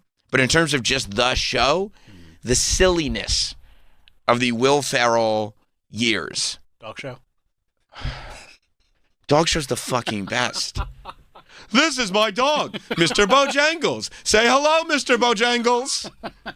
I mean, that's also the Tracy Morgan years. Yeah. Brian Fellows, Safari Planet, and Astronaut Jones are two of the greatest SNL characters of all time. I'm Brian Fellows. I mean, do you remember Astronaut Jones? It was like a whole, he had a whole intro. There was like a minute long. Rocket. Oh, I'm taking a rocket. It was musical. And then the whole sketch was like, it was like, today, Astronaut Jones in, and it would be the title of the episode. And then it would be like Britney Spears was the guest host. And Britney Spears would go up to Astronaut Jones and say, Astronaut Jones, we're here on the planet Nebulon, where it's got this and that. What should we do? And Astronaut Jones would just look at her and say, I think what we should do is you should bend over and show me that fat ass. And then that would be the end of the sketch, and they would play the outro. It was great. Great. So, yeah. Interesting, though. That's your favorite. That's my favorite. Okay. But because there's so much SNL, you have to take it all in. And if you're just doing shows, I think I would rank Chappelle, and I think you should leave above SNL. Just in terms of laughs. Sketch comedy? Yeah, laughs per sketch. Well, yeah, but they also did less. That's true. That's true. Maybe that's a benefit to them. What about Viva Variety? Viva Variety is funny. I don't think it's power ranked up there. You know, I mean, Johnny Blue Jeans is forever. But, I mean, look at this. Tell me this isn't the greatest thing ever. It's 3 seconds. Just listen. Or why don't you drop out of that green jumpsuit and show me that fat ass? Come on. This is great. Tracy Morgan on SNL is untouchable. Untouchable. What about Kids in the Hall? Kids in the Hall is power ranked very high. Yeah. Kids in the Hall is up there with maybe to be fair, because you're right in terms of less. Maybe you just have to take specific SNL eras. Oh yeah. You know what I mean? Eras of the show, like you know, like you can't really. I mean, God bless everybody that's on SNL right now. No, nobody's thinking about that. No. They're trying to get Chloe, what's her name, canceled. Well, she shouldn't have said that. No, she's pantsing 6-year-olds. That was a weird thing to say. It's a weird thing to say. Even the cast was like, huh? You know when they were horrified. Sarah Sherman, who's like, who I think is genius. I love Sarah Sherman. Hilarious. She's so good. But like her whole thing is being bizarre. When she's looking at you going, what are you saying right now? Why are you telling us Yeah. that? She's like, no. He used to put his head under my shirt. I'm like, that's even worse. Cut. Yeah, they did this weird SNL interview with like Vanity Fair, I think it was. Yeah. And they ended up taking this clip down because of the response to it. Everybody going, what did she just say? I think Chloe Fineman. She said she told a story about getting fired as a camp counselor because she pantsed a 6-year-old who had no underwear on. And people were like, what? And so they ended up taking the clip down. And then it was just erased from the internet. It's not like everybody already had it and just reposted it everywhere. It made it so much worse because then it was like, this is the clip that they deleted. So clearly there really is something not great here. But it was a very bizarre choice, especially, you know. Yeah, here, I'll find it. Hang on. With the way everybody's looking at it. Did the version that we were watching yesterday get like pulled or something? No, yes, sir. Yeah. Go to Yeah. You have it? Yeah. Yeah. You could already like look at that face. That face is everything. Mm-hmm. Yeah. So this is the controversial SNL clip that the cast was in. Mikey Day is sitting over there going like, I have survived so many seasons. Do not ruin this for me. It's Mikey Day. It's the guy who does Trump. Right. Sarah Sherman, that new girl who I don't know if she knows that she's on a comedy show. Shade. Have you seen a single funny thing she does? Mm-hmm. Okay. I'm assuming there'll be no follow-ups. Yes, I have. Anyway, moving on to the next topic. Yeah, here's, and then, I guess Chloe Fineman was asking or whatever, asking. I don't know. I didn't watch the rest of it. I just watched this one clip that they deleted. No, I was fired as a camp counselor. For hitting on the campers? No, I pantsed a boy. Oh, honey, I think you're on a list somewhere. And he wasn't wearing underpants. And then a giant school bus drove by, and they were like, "You can't," like, because he would lift my shirt all the time. What and is happening? It was Berkeley. How old was the child? He was like 6. No, it was a different time. Like he would be like, "Hey, can I have a hug?" And I'd go to hug him, and then he'd like lift my shirt like a dick. And then I was like, "I'm gonna get back at you." And so we were on a hike, and I was like, "Hey, Ollie, go look over there. It's a hawk." And he looked, and then I yanked his pants down. He wasn't wearing underwear. His little ding-a-ling was out. And then these two twins were like, "Ollie, I didn't know you didn't wear underwear." And then She was like, "Oh, maybe if I do like the fun voices," because I think she felt like it was going south.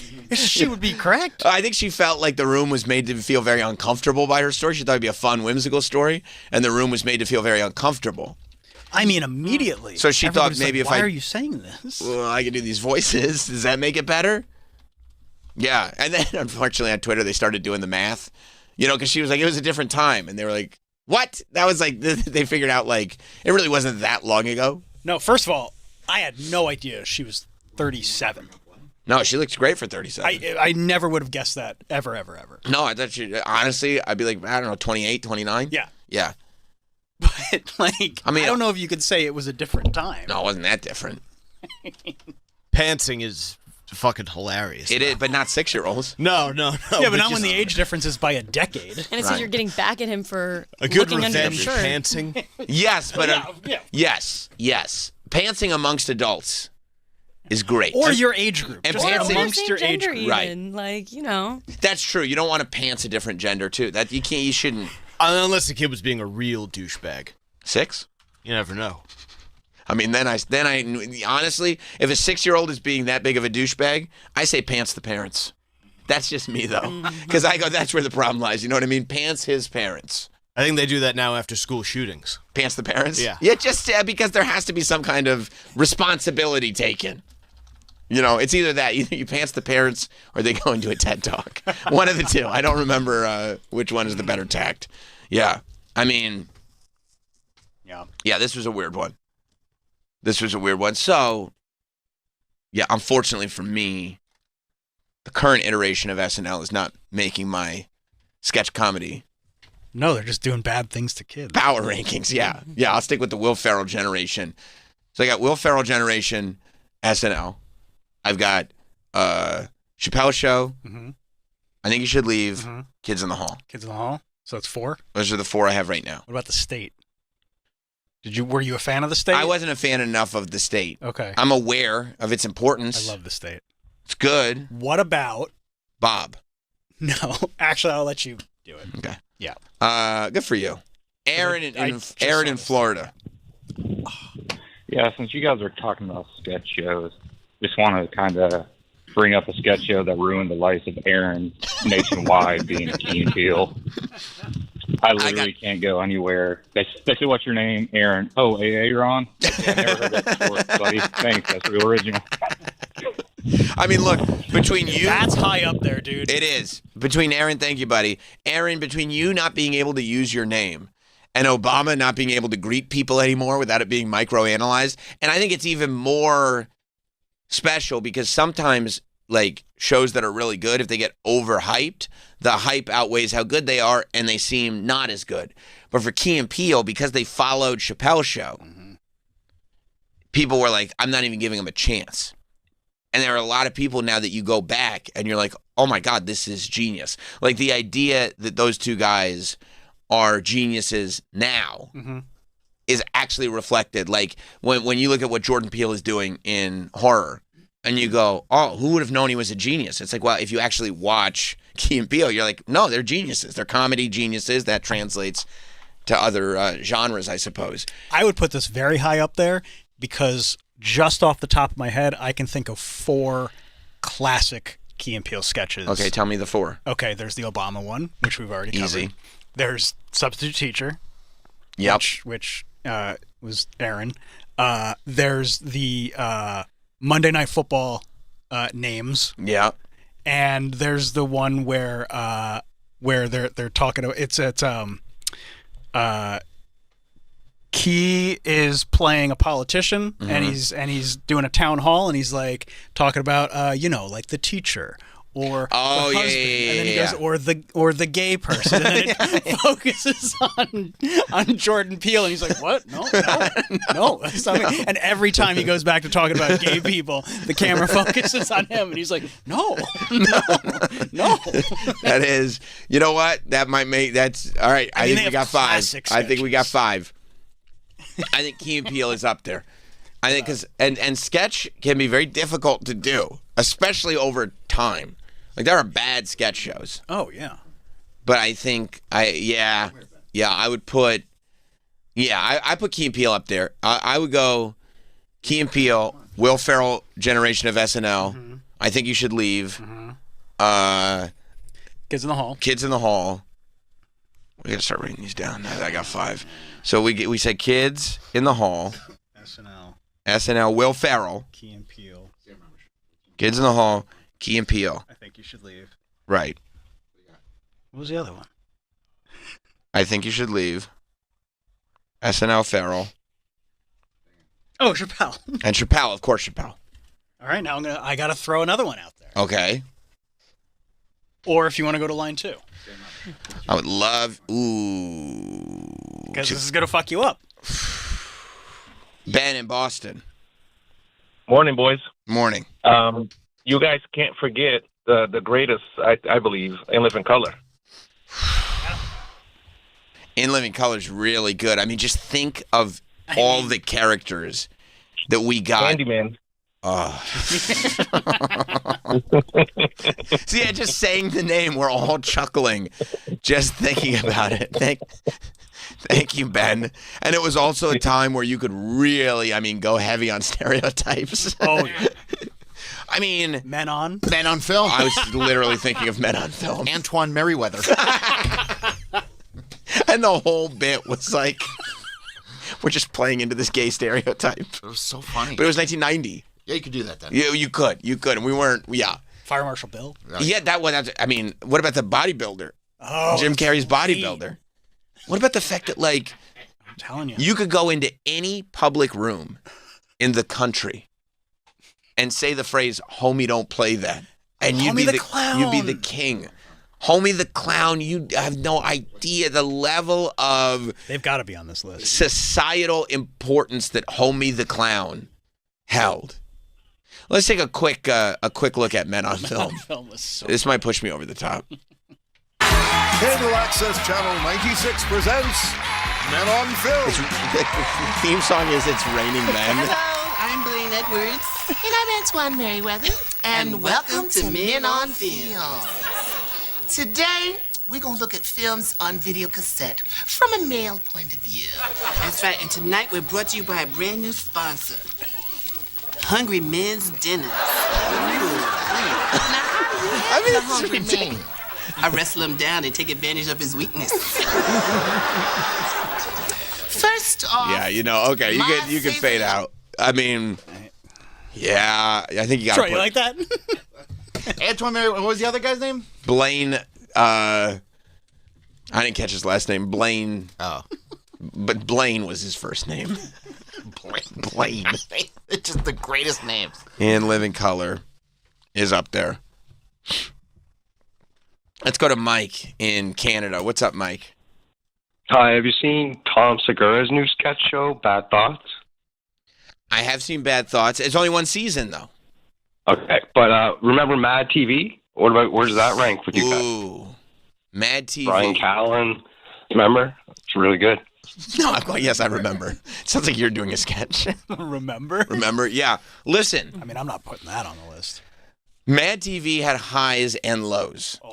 A lot of lows. There were a lot of things on Mad TV that were not funny. But they did have a lot of breakouts. Oh, okay. Artie Lang was great on Mad TV. Stewart, look what I could do. That was Stewart. Is Stewart their most famous character? It might be, but also when what's her face from Family Guy played sure, the Alex Asian Bornstein. when she played the Asian lady at the Right, at the laundromat? Yeah. Yeah, I forgot about that. That was big. That was big. Will Sasso was great on it. He was. I don't know if I'm putting it in like. I can't. Because I mean, I'll throw another one out there. Oh, yeah. This is the last one I have. Okay. Monty Python. Ooh. Yeah, you have to. I mean, the fact that like, what was it like? 70s? Yeah, I was about to say late 70s. 70s into the 80s because then they would start doing the movies. Yeah. Yeah, but like... I mean, Monty Python's hilarious still. To this day. Yeah. I mean, when somebody says, what were you doing? If you tell me you were pining for the fjords... you see what I'm saying? Yeah. Pining for the fields? Yeah. I can't hear the word pining. Whenever anybody uses the phrase pining, it's the only thing I think about. This is an ex-parrot. I mean, back on Jim and Sam having John Cleese in studio. 100%. Unbelievable. Yeah, I'll put Monty Python up there. I'll put Monty Python up there for sure. I don't think I could put Mad TV on there. No, it's and forgettable. Yeah, there were some funny moments on Bad Thoughts on Segura's show. That's one season. But it was just one season, and it hasn't. Yeah. I mean, the opening sketch where he's like a terrible hitman was very, very funny. Okay. I haven't seen it. Yeah. You should watch it. I'll take your word for it. Ooh. What about Mr. Show? Oh, Mr. Show's really good. Yeah. I don't think David Cross is very funny. No.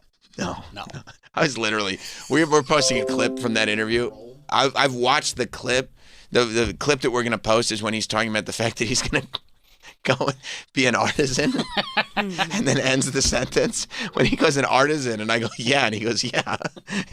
He was so fucking funny in here on Monday. He was so funny. Like an artisanal. An artisanal. I go, yeah. And he goes, yeah. And I go, oh, okay. And then I make new rules. And then I break them. Yeah.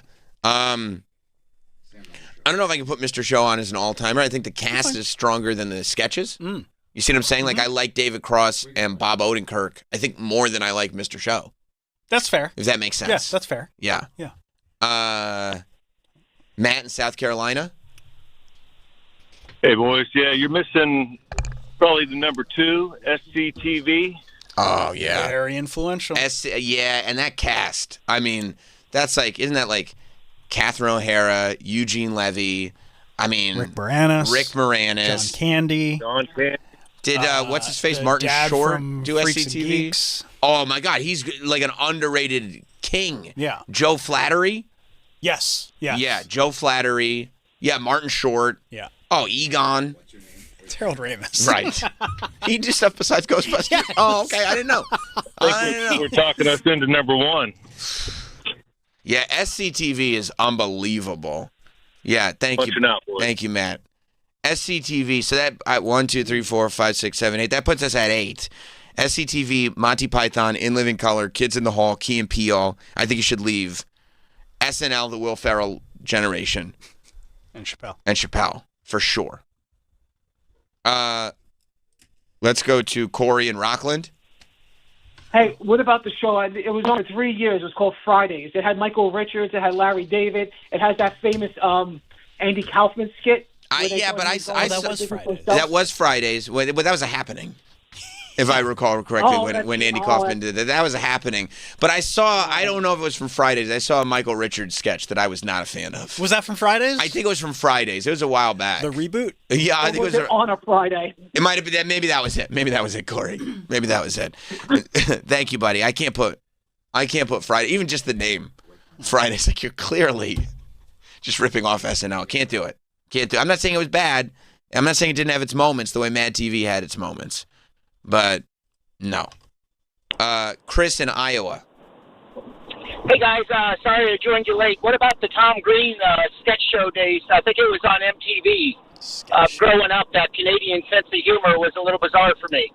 I think, yeah, for me, thank you, Chris. I think he threw the packages, And he did skits. I would consider, if you're going to put a category on it, I would consider Tom Green Show more of a variety comedy show than a sketch comedy show. I guess I would always put that in like the whatever Jackass, whatever. And I think the only thing that separates it is that there was a home base. Yeah. Oh, yeah, He yeah, was you're a- right, he had a because it was a desk. show. Right. There was a home base, and what's his name had a mug in the window.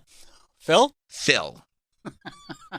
Phil thought that shit was hilarious. He'd laugh and laugh. He thought it was so funny. Oh. And then Glenn Humplick was like, I don't think this show is funny at all because you put my phone number in Times Square. Hate that. What about all that?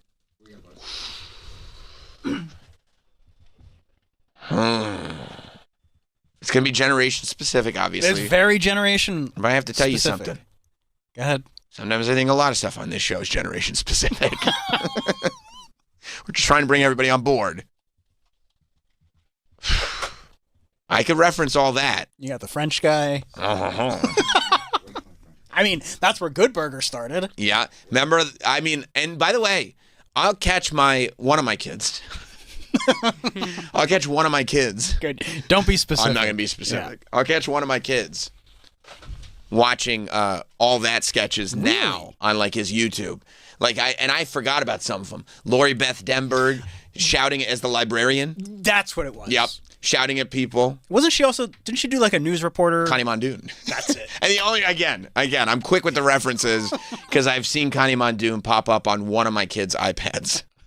See how It weird hasn't it is? just been sitting there. No. I'm Connie Mondoon. I might have all that on there. It was a for good one, man. It was for kids, obviously, but like, it also gave us Keenan. Danny Tamborelli jumped in the later seasons. Yeah. Spun off the Keenan and Kel show. Yeah. Spun off Amanda Bynes show. Vital Information. That's what it was. Vital Information. That's a good one. Yeah, all those spin-offs. All those stars that it created. Amanda Bynes. That's right. Yeah. I think all that deserves at least consideration. Ear Boy and Pizza Face.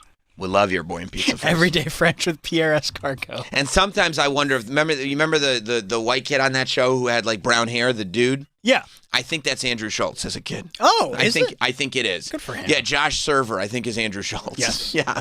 I think Josh Server was Andrew Schultz.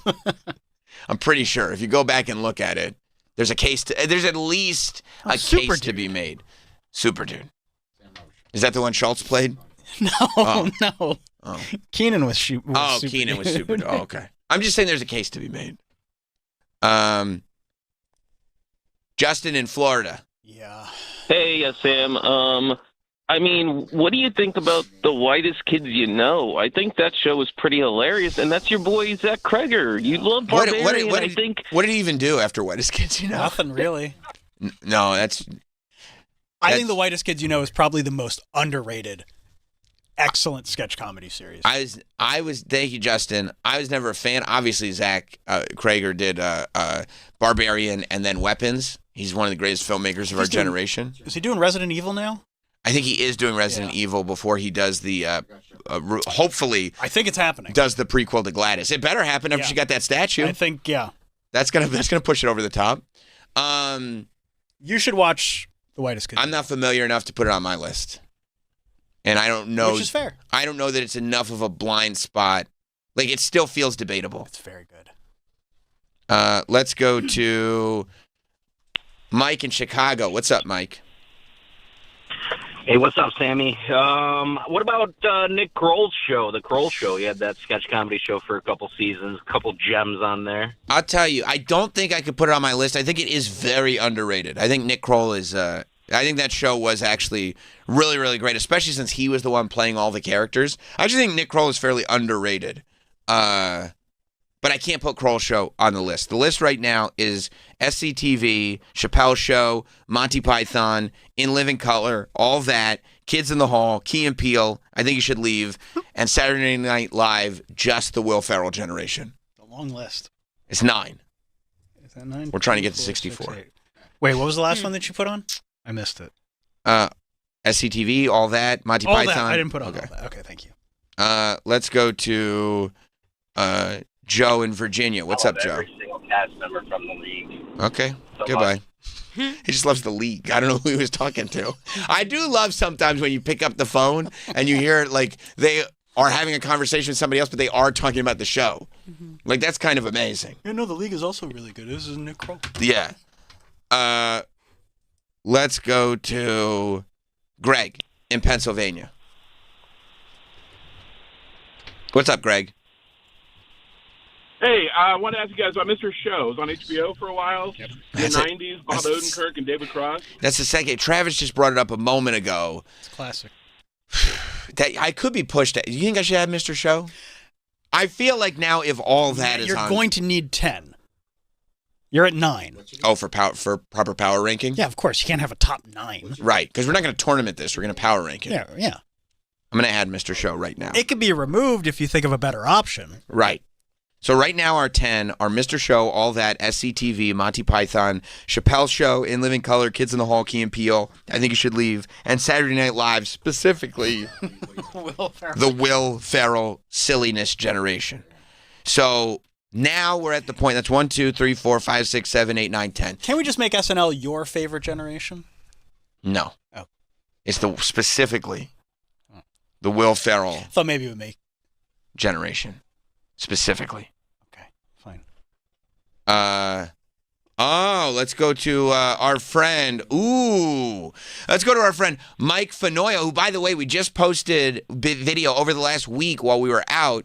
I spent a bunch of time getting video up that hadn't come out just because, whatever, everything gets busy, and we were backed up on video. So we just posted the video of Mike Fanoia, Mike Montone, and Danielle all just reminiscing and slightly lusting after Jersey Shore summers. Did you see that, Mike? I did. The season's almost upon us, Sam. Are you excited? Very. I mean, I just listening to the clip of you describing going back to a work week after a weekend at the shore and just how it was like your life is drained out of you. Like, how can we expect to go back to civilian life when we know what we've left behind? Just completely depleted of endorphins or any kind of feel-good hormone because you've been spiking them all weekend. With stimulants, sunshine, and loose women. Yeah. Oh, I mean, look, Mike. We know you have a way with words. It sounds like paradise. Yeah. You expect me to write fucking local news? Oh. You're going back to 10-10 wins. Scott Stanford's on your case. No good. No good. Or a story about de Blasio? No. Well, Mike Fanoia, welcome, buddy. Hello. Another Jersey Shore fanatic. But you want to get in on this sketch comedy list? Yeah, brother, absolutely. These two made a universe that I think changed the game. Tim and Eric. Ooh, Tim and Eric. Great. They brought us John C. Steve Brule, dude. I mean, that's right. So much amazing stuff. And if you dig deep too, like they almost like Channel 5 made like they had Bag Boy, they had Superfood, they had like so many little shows within their show that you could just like go into. They utilize the internet for such wormhole. It's so perfect to just dive deep and get lost. I just don't know what I can take off this list and put Tim and Eric on instead. Or you may add one more and make it even 12, 6 and 6 brackets. Well, so we need to add another one after this. No, but you can't bracket 6 and 6 because then you're left with 2 triple threats. What are you talking about? You can't bracket 6 and 6 because then it breaks down to 3. It has to be multiples of 8. Trust me. There'll be a play-in. Do you like how good I am at brackets? I love fucking brackets. Okay, it's something I love. I know the numbers that you need. You can't go because people will be like, "What about a 12-person bracket?" I go, "What the fuck are you going to do at 3?" And they go, "Okay." I don't know how you got there instantly. No, it has to be. I'd like a play-in for. I mean, Tim and Eric might be the precursor to some that are. I mean. Was Mr. Show and Tim and Eric like brethren in some way? Like, do they like who came first? Oh, Mr. Show. Yeah. Mr. Show came first. Yeah. Mr. Show did come first. I'm gonna write down Tim and Eric so we can consider whether or not Tim and Eric would be placed in a qualifier to get onto the top 10. Yeah, Mr. Show is 95.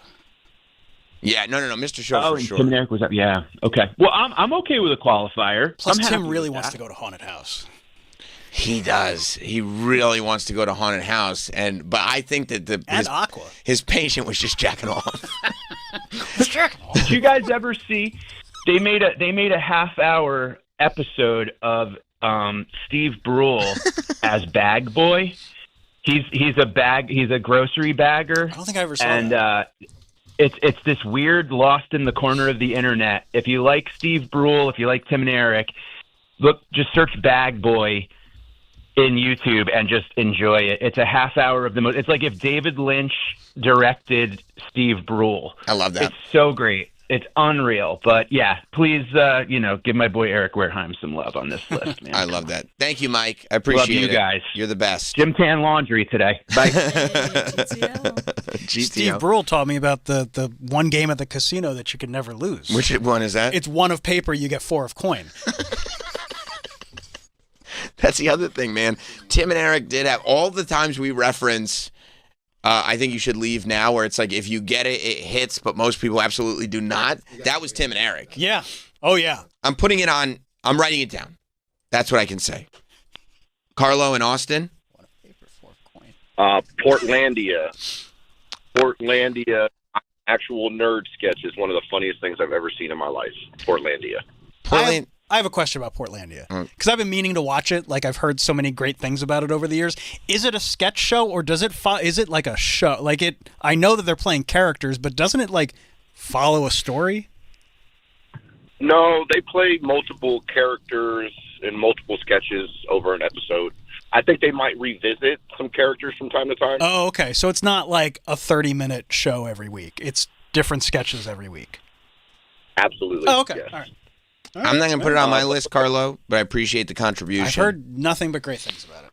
Shepherd in Pennsylvania. Hey, guys, I got to go straight nostalgia on this, but the one that started it all for me was You Can't Do That on Television. Troy, you just brought it up a couple weeks ago. Yeah, that's You Can't Do That on Television. It gave us Alanis. We remembered a lot of the people, but I think, honestly... Barth? Yeah. Alistair Gillis? Forgot about Alistair Gillis for a moment. Thank God you reminded me. Moose? She was a looker. But I think You Can't Do That on Television was more famous for its actors and like the in-studio kind of home-based stuff where somebody would get slimed more so than the sketches. I don't know. The diner scene, or like at the burgers with Barth. Right. You love Barth. You watch those still and like you're like ha ha ha ha. I don't know. I haven't watched one in a while. Maybe I'll put it on. All right, I'm not putting it on a list for now, but you check out a couple eps and come to me tomorrow and let me know if it still lands the way it used to. Homework. Yeah. Anthony in New York. What's up, Anthony? Hey, man. So you should just open this up to like a sketch Sweet 16, I think, and really kind of bracket. You're saying brackets? You love brackets. Yeah. You should go bracket. But anyway, I'm wondering, do we consider like Mr. Bean to be a sketch? Because there's not really any sort of plot. Mr. Bean, thank you, buddy. Mr. Bean, I think, Mr. Bean is a sketch, in the sense, but I feel like because it's the same character every time, that it doesn't really count as a sketch show. It's more of a character-based show. Yeah, I think it's just him being Mr. Bean. Being Mr. Bean. Doing different scenarios and stuff like that, but it's too... Trying to take a test. Yes.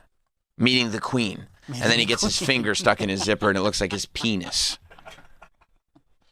Everybody's chuckling. Everybody loves that one. I mean, if we're just talking about all-time great characters, it's Dog Show and Mr. Bean. I mean, Rowan Atkinson is just... Of course. I mean, bro, you don't understand. I was living in England as a kid. You know how hard Mr. Bean hit in England? You think you had him here? Mr. Bean hit so goddamn hard in England. All those faces. Oh, they loved the faces. And they loved this. It's such a smart thing to do. It's really brilliant. I'm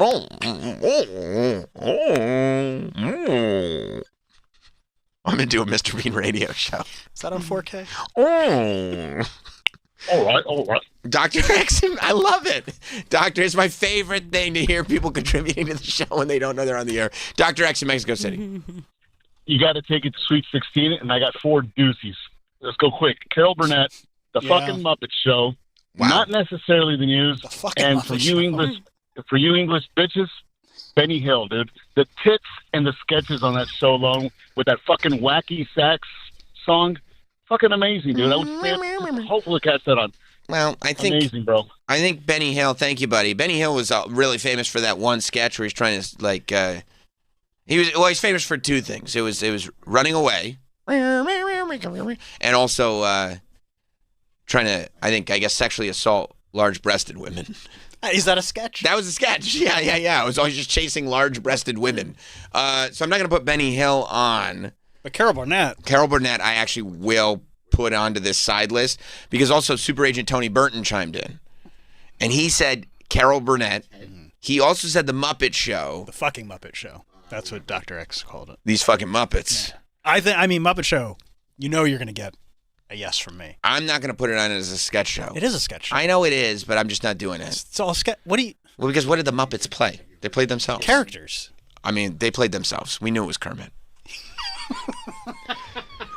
You're never fooled. I knew it was. Oh, can you go to the hotline, Troy? Oh my gosh, yeah. Somebody wants to advocate. Oh, there he is. Yeah. You can just pick it up. Oh yeah, I will. I'm gonna pick up the hotline. Oh, okay. You can pass it right on through. Okay, we were just going over some contributions, but we don't need to read the text. Is this Super Agent Tony Burton? Yes, it is. I figured, because I was getting texts from all the other clients. They said the line was busy. Great, hold calls. I got to make a call. First off, I think the SNL, I could definitely say the Dana Carvey years would be better, 92, 93. But that's Travis. That's Travis's take too. But I'm stuck on Dog Show and Tracy Morgan. I mean, Adam Sandler, the whole cast. But two things that I think you guys left off are one is this is controversial, but the Muppet Show. It's not controversial. You're lined up. Right. You're lined up, Tony. You're lined up very well with Travis, who thinks I said because I don't think the Muppets were playing enough of characters. I could tell it was Miss Piggy. Well, listen. By the way, I always knew Travis was a genius, so we are on lockstep. Yep. And then the other one. This is the GOAT. I guess after I watched the 50th anniversary special, it reminded me that Carol Burnett show absolutely killed. Yeah, I have Carol Burnett, but I also you texted me one that I think was great. Which I haven't heard from anybody yet. Tracy Ullman show. Oh. Yeah. I think that was a great call, Tony. She's incredible. I know, but I think that was one of those fake hits that if you watched it, you knew how great it was, but most people didn't see it. Yeah, and it did give us Tracy Ullman show gave us The Simpsons too. Yeah. They give us The Simpsons. I know. So just that alone, you got to put that. You might have to go to 16.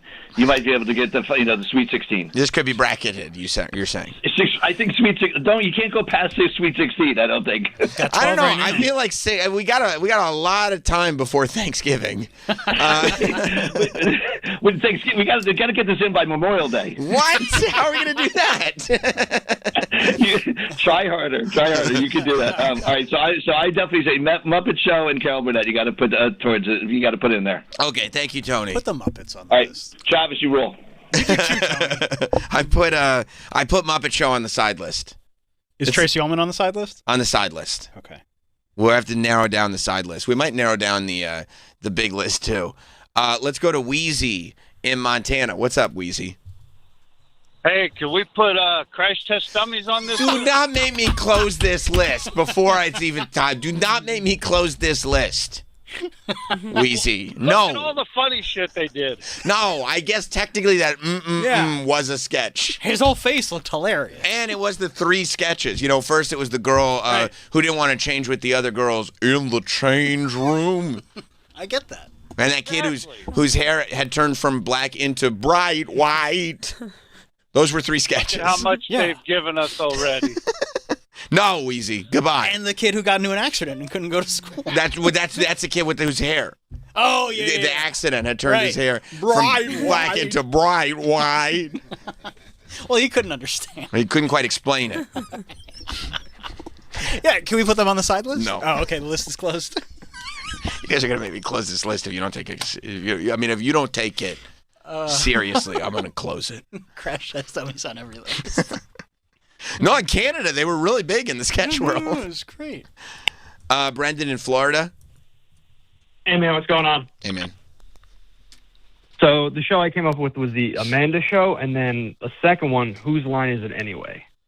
Okay, so That's interesting. I will not put Whose Line Is It Anyway as a sketch show. I think it was strictly improv. It is. I think that there's not a lot of them, but you would just have to say that's an improv show. I mean, that's the best of all time. Yeah. The British. Yeah, Whose Line Is the It British Anyway? one. Sorry, all due respect to Drew Carey. With Ryan Stiles. Oh, yeah. Colin, whatever his last name is. Completely unbelievable. Bro, you know where we watched that show? England? Yeah, and it fucking hit, dude. I watched it on Comedy Central. It probably didn't hit as well. No, it hit hard in England. I watched it when it was new. Dude. It hit hard. Even some of the Dana Carvey years are good because the cast is still the same. Why are you hating Wayne Brady right now? Because he was on the British one. I didn't know anything about Wayne wait, Brady. Maybe he wasn't. No, the British one was British one was like 1991. British one, Greg Proops was on. Oh, Greg Proops was on there. That one guy who was always a little too serious, and I was like, I don't want him. Why is he on this one? He seemed like bitter. Yeah. He couldn't think of punchlines as quick. Yeah. He was mad about it. But I'm not hating on Wayne Brady. I thought Wayne Brady had Is Wayne Brady going to have to slap a bitch? Look, you brought it back around to the first one. Chappelle Show. Yeah. Brad, Niagara Falls.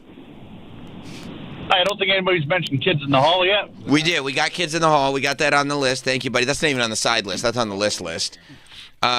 Chuck in Staten Island. What's up? How you doing, Sam? Great. I got one. I know it's not a traditional success show. Maybe the Robot Chicken. Sketches with puppets. People love whatever they use. That's true. There are a lot of puppets in animation. A lot of people love Robot Chicken. I can't put it on. And feel right about myself. I can't do it. But that's me. Justin in Illinois. Are you talking to me, Preston? Yeah. Preston, that works too. Yeah, it does. I don't know if this holds up. I haven't seen it in years, but gave us Wet Hot American Summer. State on MTV. I forgot that it gave us Wet Hot American Summer. Side list? The State? Yeah. I would put it on my list, but you can put it on the side list. Go ahead. I love The State. I'll bet Tony Burton agrees with you. He probably does. He's a smart guy. With you. Yeah, well, he knows what's up. Yeah, his contract's not going to be good for you. For me? Why? He loves me. Because I'm jealous. Hey, listen, Tony, I'll take a pay cut. Just get him out of here. Joe in Orange, I don't like anybody succeeding around me. Yeah, you famously like to hold people down. I do. I love holding people back. I put people in positions to succeed and then hope that they don't. Joe in Orange County. What's up, Joe? Good morning. Hey, shout out for that well-placed crash test dummies joke. That had me laughing my ass off to myself over here. It was good. Anyways, the Ollie G show. You got Ollie G, you got Bruno, you got Borat that all came out of that. It's 100% a sketch show. It's 100% a sketch and show one of the because best. Every episode. Okay, so here's the conversation. Thank you, Joe. That's just three characters. Well, that's the conversation. Is it not enough characters? Is it fall into that Mr. Bean category? Yeah, I think it does. Where it's not enough characters because you had, and also do they count as sketches if the people in the sketches are completely unaware that they're on a sketch? I mean, You mean Buzz Lightyear didn't know that he was... My main man, Buzz Lightyear. I think Trump I gotta ask a controversial question. I've read a lot of conspiracies. Is the moon real? When he asked, who was it? Kobe Bryant, I think. What makes a basketball bounce? And he's like, well, there's air in it. And he's like, how come we're not all bouncing right now? There's air everywhere. How come we're not all bouncing right now? I mean... No, it's not a sketch show. I'm going to write it somewhere on this paper. I think you just want to write it down. I love writing. Yeah.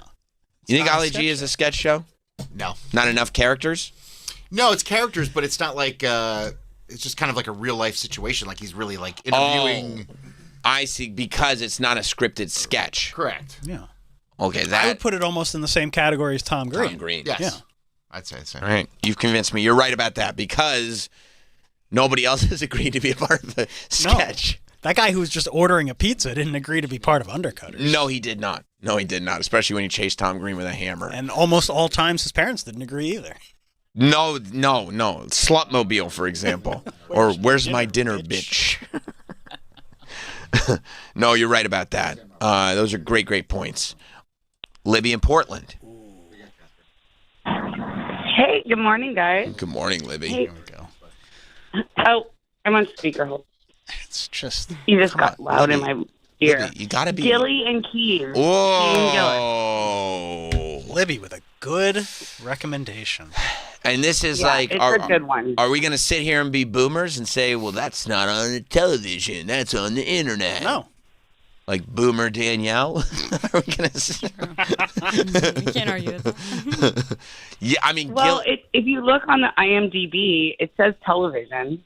And is there? Well, I mean, I don't know that it's not on television, but is you could put it on a television. You could easily put it on a television, and there really are not a ton of sketches that exist that are funnier than Donald Trump speed dating.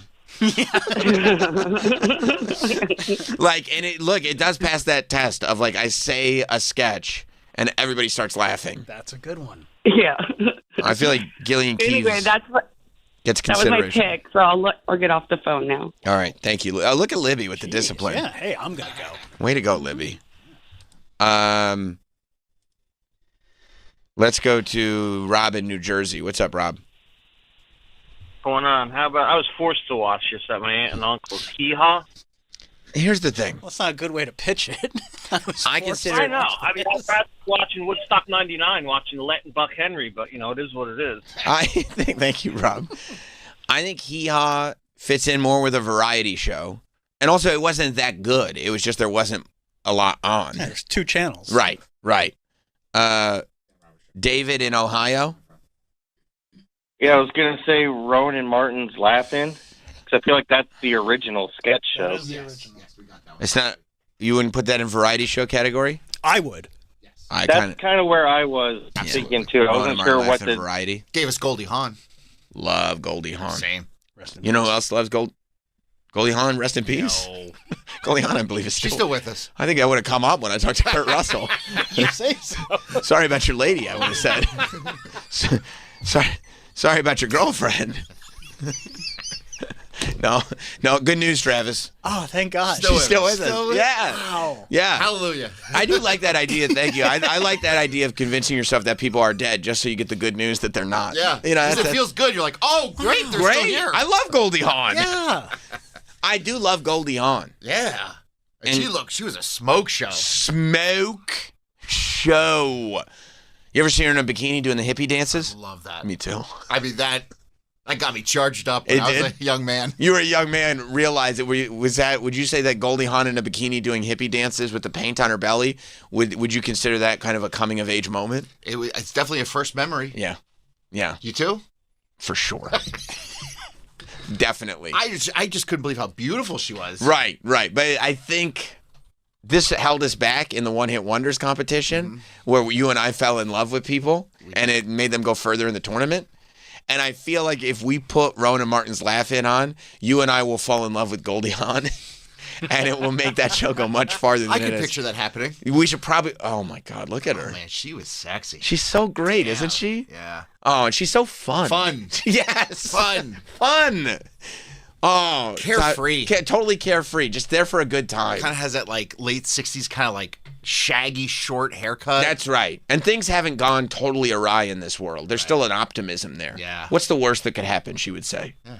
You know? Let's go have some fun. Am I right? Yeah. This exact conversation is why we cannot put Laugh-In on the list. I got you. Okay. Kevin in Florida. Hey, good morning, guys. What about the Gong Show? I think that guy was working for the FBI. Is that more of a variety show, the Gong Show? I think the Gong Show. I think Gong Show is definitely a variety show. Definitely a variety talent show type of thing, not sketch show. Sketch show, we have our original 10 was SCTV, Monty Python, In Living Color, Kids in the Hall, Key and Peele. I think you should leave Saturday Night Live, specifically the Will Ferrell years. Chappelle Show, all that. No, that was and all that. Mm-hmm. That was the 10. On the second list, we've got Mr. Show, Gillian Keeves, The State, Tracy Ullman, Tim and Eric, Carol Burnett, and The Muppet Show. So we've got some decisions to make for sure. Brian in Canada? Hey, how you doing? Hey. This might be a Crash Test Dummies situation, but there's a Canadian show called Bizarre, and Bob Einstein was on it, and that's where Super Dave Osborne was invented. Well, I mean, I'm glad it gave us Super Dave I don't know Osborne. if it made it to the States or not. Which I have bad news, Travis. What? Rest in peace. Who? Super Dave Osborne. Since when? A little while. God damn it. Yeah, you must have got confused with Goldie Hawn. Oh, when you least Not the expect first time. Not the first time it's happened. I don't know. I really like if Bizarre is gonna be on this list, I think it's gonna be How Bizarre, and we're going back to the one-hit wonders. That now you're talking. Okay. Let's go to Lindsay in Canada. What's up, Lindsay? Hey, what's going on, fellas? What's up, man? So it's I'm not sure if you guys have seen it, but Auntie Donna on Netflix. The fuck? I don't know anything about that. It's 3 guys. I think they're from New Zealand, and it's all sketch. Well, look, just because it is a sketch show, this is a power ranking, okay? You can't just be a sketch show. Yeah. So I don't know anything about this Miss Donna, Auntie Donna. Auntie Donna. Yeah, I know Auntie Anne. If we're putting up a pretzel power ranking, then for sure, That's Auntie Anne, it might go all the way. If we're even doing a mall kiosk power ranking, Auntie Anne is going to go far. But in terms of Wetzel's Pretzels, I'm hitting Auntie Anne's over Wetzel's 10 Does times. Wetzel's have a cinnamon sugar? they must. They do, but it's shit. Wow. Yeah. Yeah, it's basura. Yeah, I'm going Auntie Anne's every time. Easy. Is that your top mall kiosk? Well, now that you don't see a ton of Orange Julius's No, anymore. you don't. And they were an Orange Julius needed its own. I think for me, Cinnabon. Don't forget Cinnabon. Cinnabon is huge. Cinnabon's a close second. For me, it's tied for first between Auntie Anne's and the Eastern European guy that's trying to sell you hair conditioner. Those are my two favorites. I thought you were going to say fidget spinner. No. Phone cases? No. Those Gibbets are for your glass with the thing, the pictures etched into them. That's right. That's a good one too. That's always a good gift. That's a good one too. Tyler in Pennsylvania. What about you can't do that on television, we this visited. is questionable. Okay. I'm sorry. Mystery Science Theater 3000. Mystery Science Theater 3000, great show, but certainly not a sketch show. No, it's a show. So when we look at our second list, which is 1, 2, 3, 4, 5, 6, 7 shows long, do we between Mr. Show, Gillian Keeves, The State, Tracy Ullman, Tim and Eric, Carol Burnett, Muppet Show. Are there any of those that must be in the power ranking of 10? Must. I would I would argue, I want to put Gillian Keeves on. Is that crazy? Is there not enough sketches? You're really making me think here. I know, and you're not used to it. No. That's obvious. No, I'm like Winnie the Wait, Pooh. did you already write off the Amanda Show? Yeah, because I feel like if we're going to give all that credit, we can't then do Amanda too. Yeah, that's true. So, what's the 10? All that, SCTV. Monty Python, In Living Color, Kids in the Hall, Key and Peele. I think you should leave SNL, specifically the Will Ferrell years, and Chappelle Show. I'll tell you that's 9. What's not going anywhere. I think that's 10. 1, 2, 3, 4, 5, 6, 7, 8, 9. Oh, that was. Oh, then when there is room.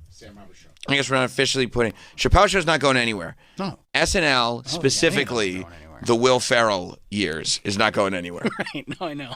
What do you got, Doug? I think you should leave is not going anywhere. I'm starting to get frustrated. Key and Peele is not going anywhere. We talked about that one. Busy day for him. I know. He doesn't like it when I just decide to fall into foam topics. Put him to work. Dude, I don't think any of those 9 are going anywhere. So you either need to add 1 more and make a top 10, or add 7 more to make a Sweet 16. I can't do another ranking. You have 7. Like, you could just make this a Sweet 16. Because there's Mr. Show, Tim and Eric, Muppet Show, Tracy Ullman, Carol Burnett, The State, Gillian Keeves. That's 7. So you could do 16. Or you could just take, if you want, Gillian Keeves. So you're saying. And do a top 10. You're saying that if we did SCTV, Monty Python, In Living Color, Kids in the Hall, Key and Peele, I think you should leave SNL, specifically the Will Ferrell years. Chappelle Show, all that, Mr. Show, Gillian Keeves, The State, Tracy Ullman, Tim and Eric, Carol Burnett, and Muppet Show. That would equal out to 16 shows, and then we'd have a Sweet 16, which would be a double-sided bracket. That's what I'm saying. And most radio shows are waiting till the beginning of April to do bracket stuff, right? Yeah, I think this is when it starts. They go, as soon as March is over, we should start our brackets. That's what they say? Yeah. Roland is texting In Living Color like you haven't mentioned it 18,000 times. Well, he might be on delay. What delay? They're just calling back and saying the same ones that we've talked about. Well, listen, not everybody... The program directors on the other stations said they listen for 12 minutes. And so that's probably why they get frustrated when I do bits that are an hour long.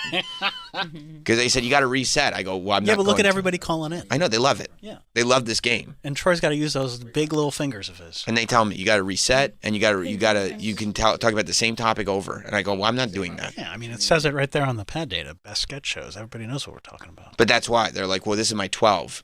So this is my 12 minutes. So I'm going to suggest everything you already heard. People need longer commutes to work. That's not your problem. Sit in the fucking car. You get to work, you sit in the car. Yeah. Lou in PA? Hey, guys. First, I want to say Gillian Keeves for the win. But Inside Amy Schumer was a pretty good sketch show. That was good. Inside Amy Schumer was good, but because of all the controversy that arose after Amy Schumer. Because she's a woman? No, joke thief. Is what they said. I don't know. That's what they said. Yeah. That's what they said, Lou. That's not us talking, Lou. Yes, That's I heard it. I heard that. That's what they said. That's what they said. I don't know for sure. But that's why I just don't think it would go very far. That show was funny. It was funny though. Yeah.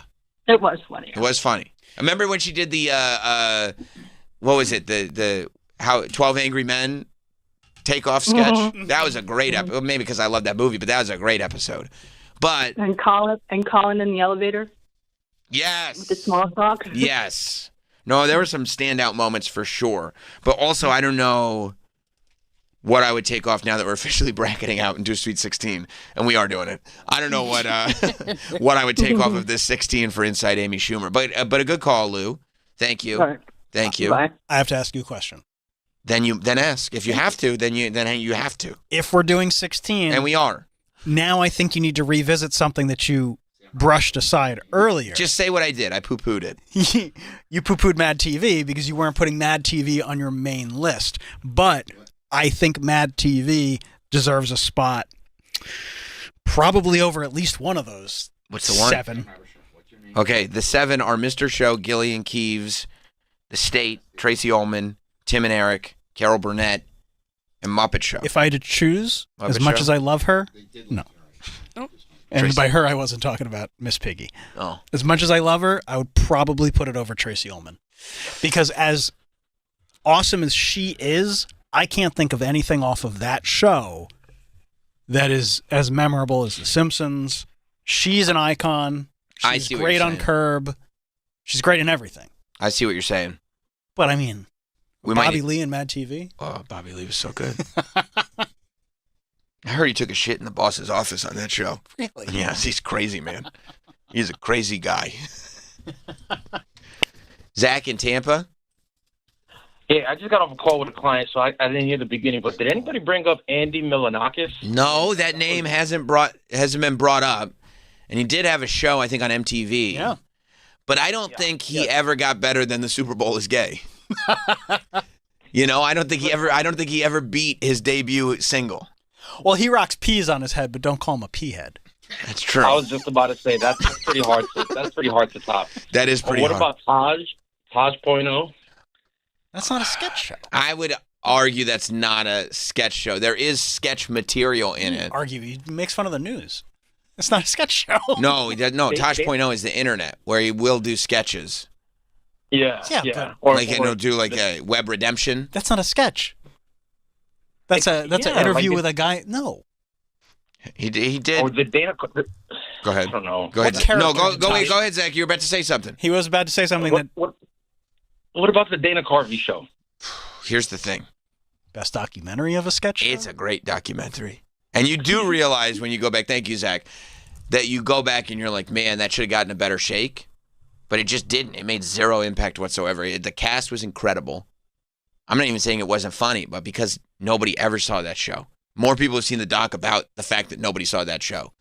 So more people have seen the commercial for the doc about home improvement. A very special episode? Yeah. Like, that's what everybody knows about the Dana Carvey show. And then Dana Carvey. Yeah, if I can't even give Dana Carvey's SNL generation the SNL what spot. The hell? It should be. But it's not. No. Isn't that weird? Tosh.0 is not a sketch. What about the Ben Stiller show? Ben Stiller show was definitely a sketch show. Yeah. It was good. But it didn't cut through the way any of these other did, I don't think. No, you've got your... I'm putting Mad TV over Tracy Ullman based on that. That's a good idea. I'm putting Mad TV... Yeah, based on what you said about the Ben Stiller show. Hey. I'm putting Mad TV over Tracy Ullman. It. Yeah, well, he said a thing, and it made me think a thing, and now it's happened. So what can you do? It's done now. I think you've got your 16. Richard in Minnesota? Oh, I was just going to bring up Red Green. Red Green was on PBS many years. There's no way PBS had one of the greatest sketch shows of all time. Oh, yeah, it was on many years. We were just up here in the brutal cold winter. We'd watch that. I don't know. I think you had frostbite or something, dude. You were delusional. It's the same type of thinking that makes you like eat your teammates when your plane crashes and you're stuck in the snow. You know what I mean? That's not a thing. Let's go to Chris in New Jersey. It's a Canadian show that they got in. Okay, this is and it's on the public channel in Canada. They're pushing stuff to you, dude. It's not real. It's not real stuff. Government program. It is. It's propaganda. What's up, Chris? Hello, gentlemen. Hey, man. I think there's a few shows that could be replaced by Crank Yankers. I would argue Crank Yankers is not a sketch show for the same reason Ali G and Tom Green is not a sketch show, because by definition, the people on the other end of the phone were not willing participants of said sketch. But they did build actual sketches out of it. It wasn't just like showing what was going on. They used it as source material. They did, and they had characters and puppets and the whole deal. I like the argument he's making. And there's iconic characters like Special Ed. Special Ed's very iconic. Eminem loves Special Ed. Florentine, I mean, Special Ed is, he's generational. But I think it's more of a prank show than a sketch show, still. All that's for children, so. Yes, correct. It's a children's sketch show. Yeah. That's 100%. You nailed it on all accounts. All that is a sketch show for children. Crank Yankers is a prank show for adults. Yeah. This is a tournament about sketch shows. We could put it in with Punk'd if you want. Right. Because Ashton Kutcher did that sketch about when Justin Timberlake cried. And when Triple H almost kicked the shit out of him. Remember that episode? I wish he had. I wish he really had kicked the shit out of Ashton Kutcher. I feel like if I was on that show and Ashton Kutcher ran out and he was like, it's a prank, I'd be like, fuck you, dude. Give him a pedigree. I would pedigree him right on the spot. I would drop him where he stood. Fortunately, I don't have the upper body strength that Triple H has. I don't know, man. You don't take those hoodies off enough, but I think you got something going on there. I appreciate that. Yeah. But Triple H is like really, really strong. No, he's really, really strong, but you're probably pretty strong. I mean, stronger than I was, but I'm not the King of Kings. No, you're not. You're right about that. You know who the King of Kings is, right, Troy? Jesus. Incorrect. Incorrect. Good guess. Yeah. Solid guess, but that moniker was, unfortunately for you, that was taken by Triple H. So he is actually... yeah. Moving forward, I just don't want you to sound stupid. If the King of Kings comes up again, understand, we're talking about Triple H. Okay. Steve in Massachusetts. What's up, Steve? Hey, I have two shows. One would be the Smothers Brothers show, which was a pioneer show that actually got thrown off the air because of Nixon. And the other show would be a show called Bizarre that was on Showtime in the 80s, and that show was hosted by John Biner, and it gave us Super Dave Osborne. We already said no to Bizarre because it's not a thing. And wouldn't Smothers Brothers be more of the variety show? Yeah, I mean, Colbert got kicked off the air because of Trump. It doesn't mean he's a great sketch show. Yeah. Chris in Florida. What's up, Chris? Do people know what sketch show? Hey, Aqua Teen Hunger Force. That's a cartoon, dog. Yeah, it's a cartoon. It's That's not a cartoon sketch show, bro. What are you talking about? Yeah, no, it's a cartoon show, but it's still funny. Kind of script. Meatwad and no, I know who's on it. I know who's on it. I just don't know. I don't remember any iconic characters played by Meatwad. Yeah. Here is our Sweet 16. I think are good of sketch comedy. It is SCTV, Monty Python, In Living Color, Kids in the Hall, Key and Peele, I Think You Should Leave. SNL, specifically the Will Ferrell years. Chappelle's Show, All That, Mr. Show, Gillian Keeves. The State, Mad TV, Tim and Eric, Carol Burnett, and The Muppet Show. Nice. That is our Sweet 16 of sketch comedy shows. Our next step is going to be to seed them. We have to seed them. That's a discussion for another day. We're going to take a break. Oh, hang on. I'm not ready. Well, guess now what? I'm ready. We're seeding these motherfuckers Okay. on another You say day. so. We got a thing now. We'll be back. Stay there. We'll be right back with more Sam Roberts Show. Hey, what the heck is wrong with this thing? Welcome to Morgan Wallen Radio. What's happening now? Morgan Wallen Radio. Morgan Wallen what? My very own channel, Morgan Wallen Radio, is on right now. Channel 64. I guess I'm the problem. This I gotta hear. It's pretty cool that I get to hopefully have an impact on somebody else being in charge of this station. Morgan Wallen Radio, Channel 64, and in the Sirius XM app. My name is Christine, and I'm a widow. My husband, Ryan, died. He was a healthy 34-year-old, and 3 months later, he was gone. Thankfully, he had the foresight to get life insurance. Because we had the 2 small children, he decided it was important to get it to make sure that we would have enough in case anything ever happened. The bills were covered, the mortgage was paid, so I could focus on my kids. With Ethos, getting life insurance is fast, affordable, and 100% online. You can get a quote in seconds, apply in minutes, and get same-day coverage. No medical exam, and you can get up to $3 million worth of coverage. We truly don't know how much time we have. Life insurance didn't take away the loss, but it did give us the time and the space we needed to just grieve. Get your free quote at ethos.com/quote. That's ethos.com/quote. Ethos.com/quote. Paid spokesperson. Time spent on application may vary. Online health questions required. Ready for big fun? Start for free at Chumba Casino. Sign up and enjoy a welcome bonus with gold coins and sweeps coins to explore hundreds of online social casino games, all from your phone. Spin, play, and discover something new whenever you feel like it, with no downloads needed. More games, more ways to play. Let's Chumba. Only available in permitted states. No purchase necessary. See terms and conditions for details. VGW Group. Void where prohibited by law. 21+. Ryan Reynolds here from Mint Mobile.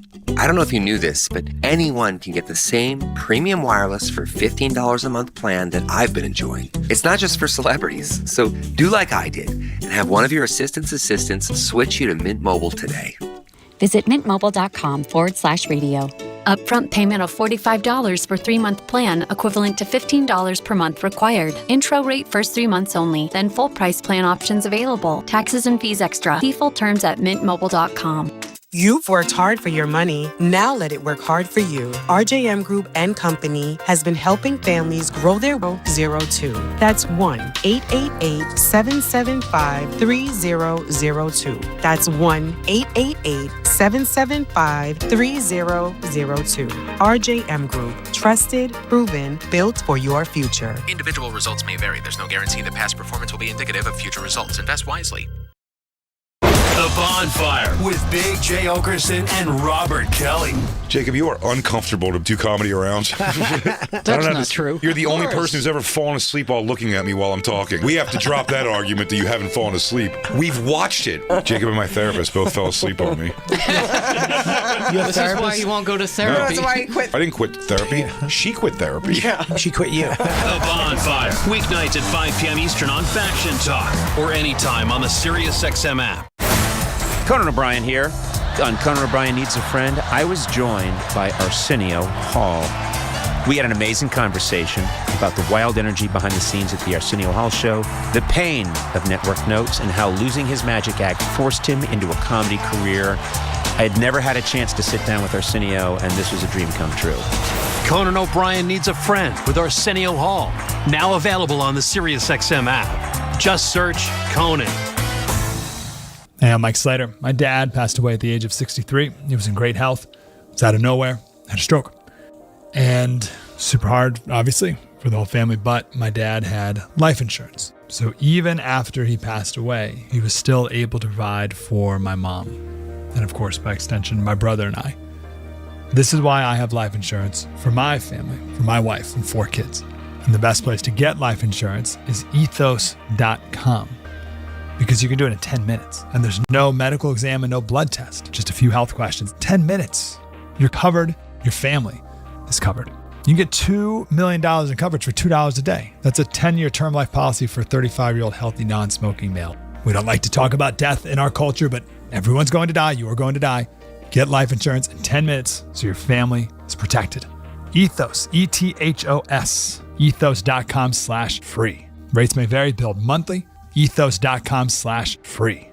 Is that joint pain so bad they're saying you need surgery? Are you sick of steroids? Or are you just tired of wincing every time you move? It's time to get lasting joint pain relief the natural way. Call QC Kinetics now. QC Kinetics is the nation's leader in advanced regenerative medicine, using powerful orthobiologics to repair joint tissue in your knees, hip, back, or shoulder. We use precision medicine to get right to the root of the pain. Best part? With QC Kinetics, there's no drugs, no downtime, no surgery. And the patient satisfaction reports are astonishing. Over 46,000 people like you who are back to living their best life again. QC Kinetics now has over 100 clinics nationwide specializing in pain from arthritis or injury. Are you tired of hurting but want desperately to avoid surgery? It's time to discover these cellular-level treatments that are changing the game for joint pain sufferers all over America. Call now to learn more. See if there's a clinic near you. QC Kinetics, 844-809-PAIN. 844-809-PAIN. 844-809-PAIN. Ready for big fun?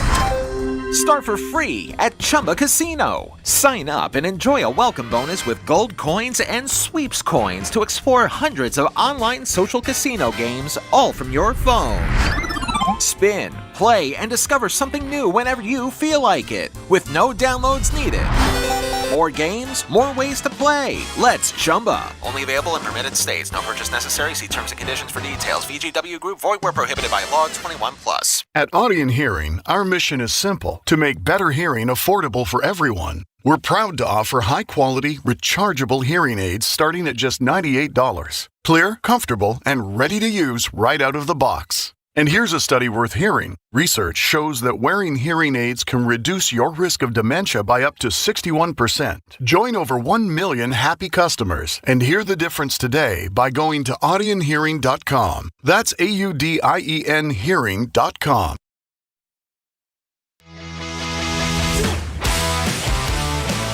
Back now? What's it going to offend him? Yeah. Hey, man, I want you to know something. You got a beautiful taste. Oh, yeah, that's right. What? Huh? No, it's the lyric. It's the lyric.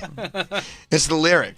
It really was. I was glad I got to talk to him, too, about the Tiny Desk concert that Bush did. Dude. Because, like, I watched specifically that Glycerine performance. I'm going to be 100% honest with you. What Swallow comes after, that was the first single. I remember asking about it. I think Swallow was the first single I was talking about off of after... First single off the second album. Yeah. Swallow, which was like number 1, which is how you knew it was like, oh, they're sticking around for a while. But after, was that Razor Blade Suitcase? That was Razor Blade Suitcase, yeah. That's kind of where I end. Did you really? I think so. Chemicals Between Us was off the third. Oh, maybe. Yeah, no. Okay, I go to the third then. Yeah. I go Chemicals Between. Yeah, I go that. That was a good song. That's where I.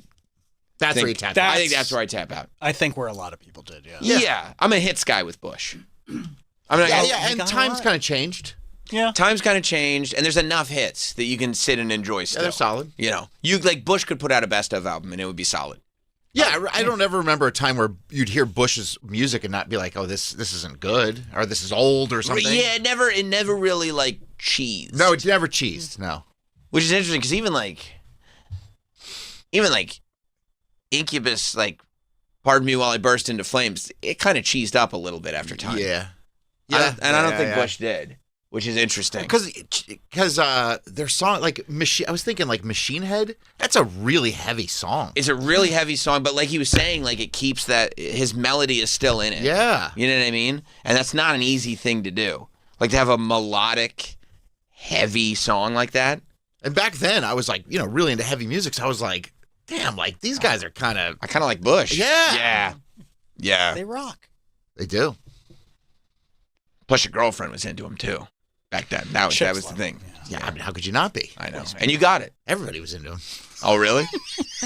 It make you like go, what's going on? Like, what's going on with me? Did you ever think that? It was a confusing time. I got you. You're like, I got to turn on something else. And you turn on The Grind. There's Eric Nies. And you're like, what? I'm just getting hit from every which way out here. What the hell's going on? I don't understand. I'm trying to come to some realization. The boys want to be him? It was a pamphlet. Right. Figure it out. That's right. That's right.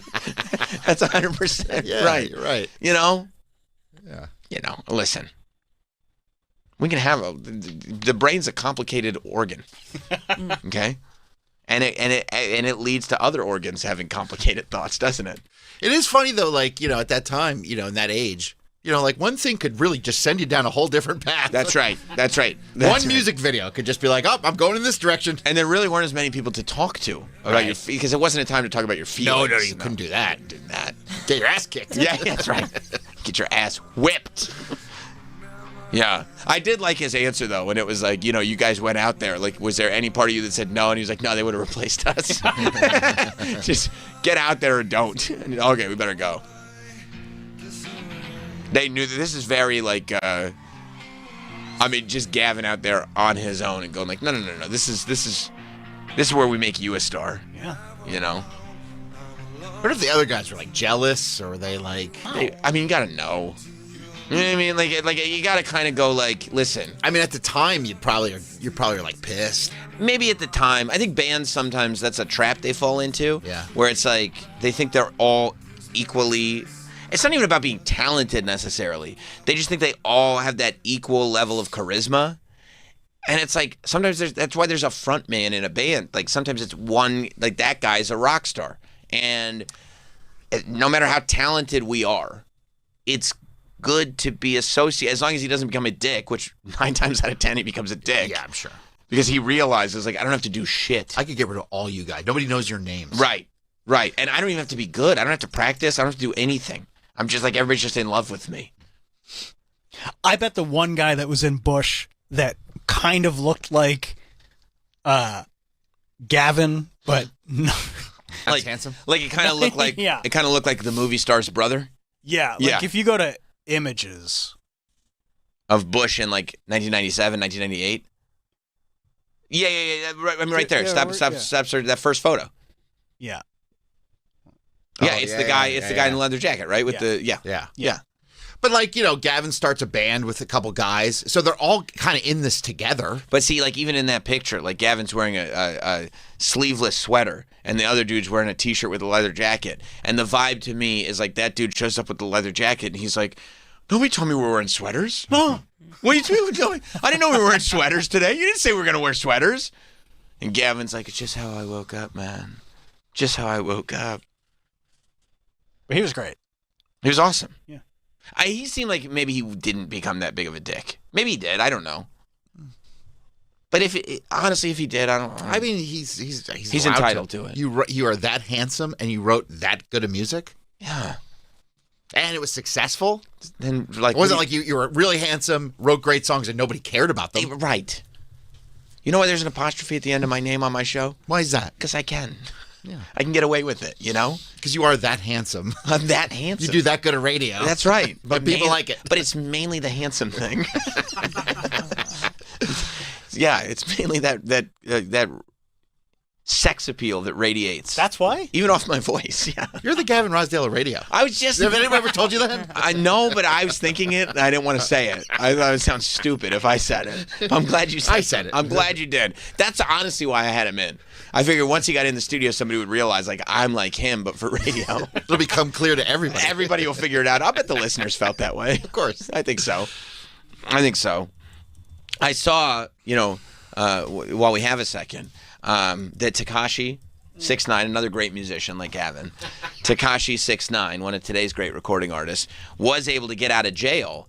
And not only is he out of jail now, but he was able to leave with a parting gift. Did you see? No. Oh, he got a souvenir from jail, which a lot of people don't get to have. But he walked out with a SpongeBob.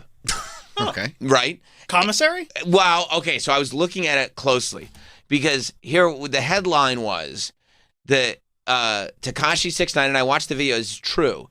Tekashi 6ix9ine was very, very excited because the first thing he did when he got out of jail was show his friends and show a video that he got a SpongeBob signed by Maduro because he was in the same jail as Maduro. Remember we grabbed him out of Ecuador, right? Yeah. Yeah. We grabbed Maduro. Out of Ecuador? I don't know where he was from. Venezuela?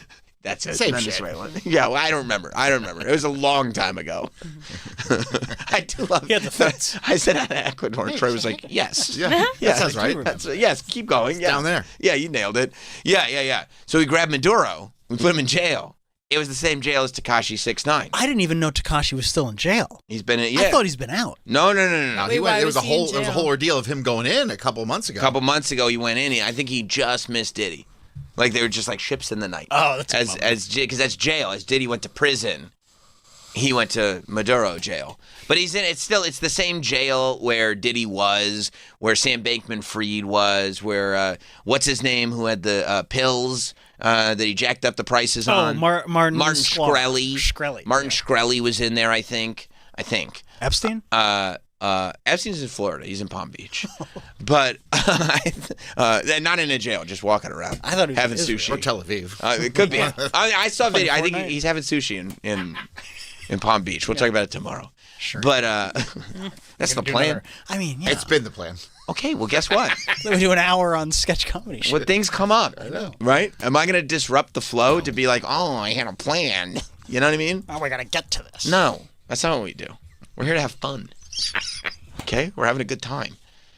So I'm looking at this SpongeBob that he got signed by Maduro, and already it's like that's super cool to be like, hey, I'm leaving jail. I know you're going to stay in here, but you know you were the leader of Venezuela. Everybody was obsessed with those Nike tracksuits. Remember they arrested him? He had the Nike Tech on. Everybody loved the Nike Tech for a minute.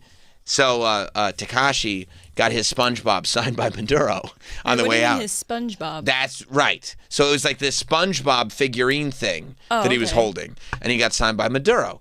And I started to look into that, right, because everybody was obsessed about the Maduro autograph. But I go, where does he get a SpongeBob figurine? Are you allowed to bring like your favorite Stuffy or your favorite Lovey into jail with you? Good question. Like, can you bring one thing, like a blanket? Yeah. Or, like, I would bring maybe, like, a wrestling buddy with me. Like, something like that. Which one, though? Warrior? Hogan? Probably Hogan. Just because that's the iconic wrestling buddy. I don't know. I think Warrior is also an iconic wrestling Warrior was iconic wrestling buddy, too. They were the two that had the belts on. Yeah. But it'd probably be Hogan. And Hogan, people might think you think a certain way. I don't think so. There's this doc coming out about him. I think I could work against you, though. One last chance for him to lie. It's his last interview. I know. He told the truth. One last. I am like, we got Hogan's last interview. It's like, okay. Oh, okay. But, like, I can't imagine at that stage if Hogan. You want to interview Hogan? I'm like, no, I don't want to interview Hogan. What's he gonna say? He's gonna lie to me. Yeah. So Hogan. God rest his soul, by the way. I guess. But he's gonna make stuff up. It's Hogan. It's Hogan. Man. It's legend. Hogan. God bless. But he did, later in his life, lie about everything. But so yeah, can you bring your favorite Lovey? That's what I was wondering. You're allowed to bring one Lovey into jail with you, because if so, that would make my time a lot easier. Right. But I would also wonder if maybe they wouldn't allow you to bring a Lovey in because the risk would be, what if you brought in a voodoo doll? And that way you could still inflict pain on people outside jail, which not good. No. Yeah, or if you brought something in that had some kind of thing that could help you break out. Contraband? Yeah. I'm sure it's probably examined before it would come in. Yeah, but you can't find black magic. That's right. In an X-ray machine. That's a good point. You know what I'm saying? Now look. True. I don't know where you find the pins for it. You can't bring pins in. They're sharp. You have to build shanks and use that on the voodoo doll. But again, this is all, or, God forbid, that is how you escape jail, is like you do what they did in Child's Play, where you put your soul into the doll and then get your cellie to mail the doll out. Oh, they are probably worried about that. Right, and they're like, this guy died in jail, but he didn't die in jail. He's in the doll. It's probably Freak Bob. Could be. What do you know about Freak Bob? Could be very much Freak Bob, yeah. But I looked at it, right? Okay. I believe this was made in arts and crafts. Oh, I believe he in made. jail? I believe he made the SpongeBob in jail. They have arts and crafts. I've never been to jail. I always assume they do have arts and crafts. That's pretty dope. Yeah, something to do. Well, it's just the whole day. What are you gonna do? They have a playground. They do have the. Danielle pointed out, or was that Troy? That was Troy. Troy, you said they have a playground in jail. Remember, you said that in earnest. You didn't say that with any irony. You didn't say that you were just like, that's a playground. It's not the yard. Right. It's the playground. How often we get to go to the playground? So you think this was made? I could be wrong. It could be an art piece, but I think. How else are you gonna get it in? Right. I don't think they allow you to send you figurines. If they do, I would have them put a shelf in my cell, and I would get them to send some of my best wrestling figures there. And your Funko Pops? And a couple Funko Pops, and put them on the shelf. Have a nice collectibles display. So I would change the poses to pass the time. But I'm wondering if maybe this was actually made in arts and crafts time, and he made himself a SpongeBob, and then he said, "What am I going to do with this SpongeBob? Oh, I'll get it signed by Maduro on the way out." And so, like, that way you have this thing that you made in arts and crafts, and then you also have it signed by Maduro. That's a great souvenir from jail. That's pretty cool. So It's cute. yeah, it is cute, isn't it? You know, he grew up with SpongeBob. He loves SpongeBob. He's in his 20s, so it's like. If you went to jail, do you think you'd make a Hannah Montana doll? Sure. Right. Well, I'd make two. Miley and Hannah. No, of course. Well, here's the thing. You'd want the best of both worlds. Yes. Yeah. Yeah, I wonder. I think he made it. He called it his jailhouse SpongeBob. That's sick. That's sick. So, shout out to Tekashi 6ix9ine. Yeah. By the way, I did want to tell you, Travis, before we wrap things up for the day. Yeah, go ahead. I had pro wrestler Matt Cardona. He was on the show with me, obviously, yesterday. Because it's Tuesday. Tuesday, Broski Yeah. Breakdown. Yeah. But of course, we dissected Disney. Oh, I he love loves. He not only He should have been in here on Monday. I want to get your take on this. Go ahead. He's a WWE superstar. He's on SmackDown. He's my favorite WWE superstar. Based on his love of Disney. Okay. He's got an annual pass. Yeah, I know. He lives in Orlando. Nice. He said, "Do you know what my plan is tomorrow?" Which is today. And I just got a text from him confirming it happened. Okay. Apparently, a new Buzz Lightyear ride opens today. Yeah. Well, it soft opened last week, but yeah, Nice. it's like officially open. No, not like that. Oh, so yeah, sure. He said tomorrow. He told me this yesterday. Yeah. I'm gonna wake up in the morning. Yeah. I'm gonna go get breakfast at the Contemporary steak and eggs. Oh, he's going to Steakhouse 71. That's what he said. I asked if he was going to Chef Mickey's, because then he told me he and another adult will go to a character breakfast. If that's your thing, that's fine. I said it was not fine. It's meant for children and families. And he said, it's not like I take pictures with the characters. I'll just He just likes to see him, say what's up. He said, I'm there for the buffet. And he told me that he'll nod at or fist bump one of the characters and just go back to his breakfast buffet. Yeah. It feels expensive for a breakfast buffet. He's got it. But yeah, that's what he said. He's got a WWE superstar. That's what he said. Yeah. So he likes that. He likes to go to a character breakfast. But not today. Not today. He's he went doing to Steakhouse Steakhouse. 71. So he said, I'm going to get breakfast at a Disney hotel, the Contemporary. Yep. Then I'm going to go to the Magic Kingdom. I'm going to ride the new Buzz Lightyear. I'm going to leave and go to the gym, start the day. That sounds like a great day. If I had an annual pass. You do that. That's what you do in the morning. Yeah. That's what people do. They literally just show up, hit it like a ride or two, and roll out. And then roll out. Yeah. Isn't that what crazy? it's for. Yeah. I mean, it's just such an ordeal for like one ride. I know, but I guess you get a system. I said, do you have a lightning lane? He was like, of course. Yeah, he knows what he's doing. He's not going to wait in a line. But I go, you don't go into Disney World and like get the itch to kind of spend the day there? He goes, no. I just go for one ride and leave. It's so expensive. It's an annual pass. Yeah, he's got the annual pass. So he pays for the annual pass, and then it's just going in for like Well, how often does he go, though? all the time. Then it's so worth it. He was there over the weekend. Oh, wow, that's great. What does an annual pass cost? Do you have an idea? There's different tiers. Yeah. I'm going to guess he has the top one. I would assume he has the top one. There's different tiers depending on like how many times you can go, if you can go on the weekends, if you can go during blackout days, and blah, blah, blah, blah, blah. It can get really high up there, but I think like the cheapest one is like just like $1,200-$1,300 or something. It's not. I It's think. not. I'm sure that's not the one he No, has. no, of course not. I'm sure it's the steep The gold. He likes that one. He likes the premium items. Yeah. And then he said it's between $489 and $1,629. Yeah, but the cheaper one is like Florida residents. You can only go on the weekdays. There's probably a lot of blackout dates. I'm going to guess, he's got the Incredipass. That's still not even that bad. Which is no blackout dates, available to all, $1,629 plus tax. If you live down there, that's what I would get. If you go all the time, that's really not that bad. No. So like $2,000? Yeah. I'm sure they have some sort of parking pass too, right? I'm sure Matt does. Yeah. I'm sure they have like a VIP parking That sounds like area. a great day. And he did that. He's done. Great. Yeah, he just texted me That's photos of... they completely redid it. I'm sure it's amazing. He texted me photos of breakfast. Uh-huh. Yeah. And then Buzz. There it is. That's great. Yeah, that opens today officially. Yeah. And then over the weekend, it was his wife's birthday. So Where'd they went to Disney World. That's great. And then What a great present. He's also planning a vacation right now. He's going to get it's his first vacation in a very long time. Okay. Disney cruise. Yeah. Disney of course. cruise. I thought maybe Disneyland, but I know he was there a couple weeks ago. Yeah, he's there a couple weeks ago. He's at Disneyland. Isn't that psychotic? Does he have kids? No. No. He's a real one. No, he does not have kids. MJF, another one. He loves MJF. the parks. That's the only thing he'll break character for is like, no, I'm a theme park. He went on like a Disney podcast. I and know. I was like, oh, he's Dude. just here to talk about parks. I don't know if I've even said this publicly. Go ahead. I might have seen MJF a while back in Los Angeles. And you know what we did? Talked about Disney? No, we rode the roller coaster on the sun, whatever the thing, the... Oh, yeah. Whatever the Santa Monica Pier. Oh, yeah. We rode, Yeah. we were in Santa Monica. And then, should we ride the roller coaster? I was like, yeah. And the other people we were with were like, what? And I was like, yeah. And I did. I bought the photo. I have the ride photo. Of, Cool. Yeah. So he's a real one, too, when it comes to theme parks. Yeah. And I think Cody as well. Cody is a big Disney guy. Yeah. Cody's a big Disney guy. So those are my three favorite wrestlers. Cody, MJF, Matt Cardona, and Matt MJF. Cardona. Yep. And they're all friends. Yeah, of course. It would be a great theme park trip. But as soon as, he's one of these guys, because as soon as he started talking, he was like, tell me about your trip. I know you did it wrong. It's like, I'm not. I would have told Matt He was all impressed. the things that I wanted you to do, and he would have been like, yeah. Did I do things by the way, Travis was the Tinkerbell. Now people I know. Now it's blown.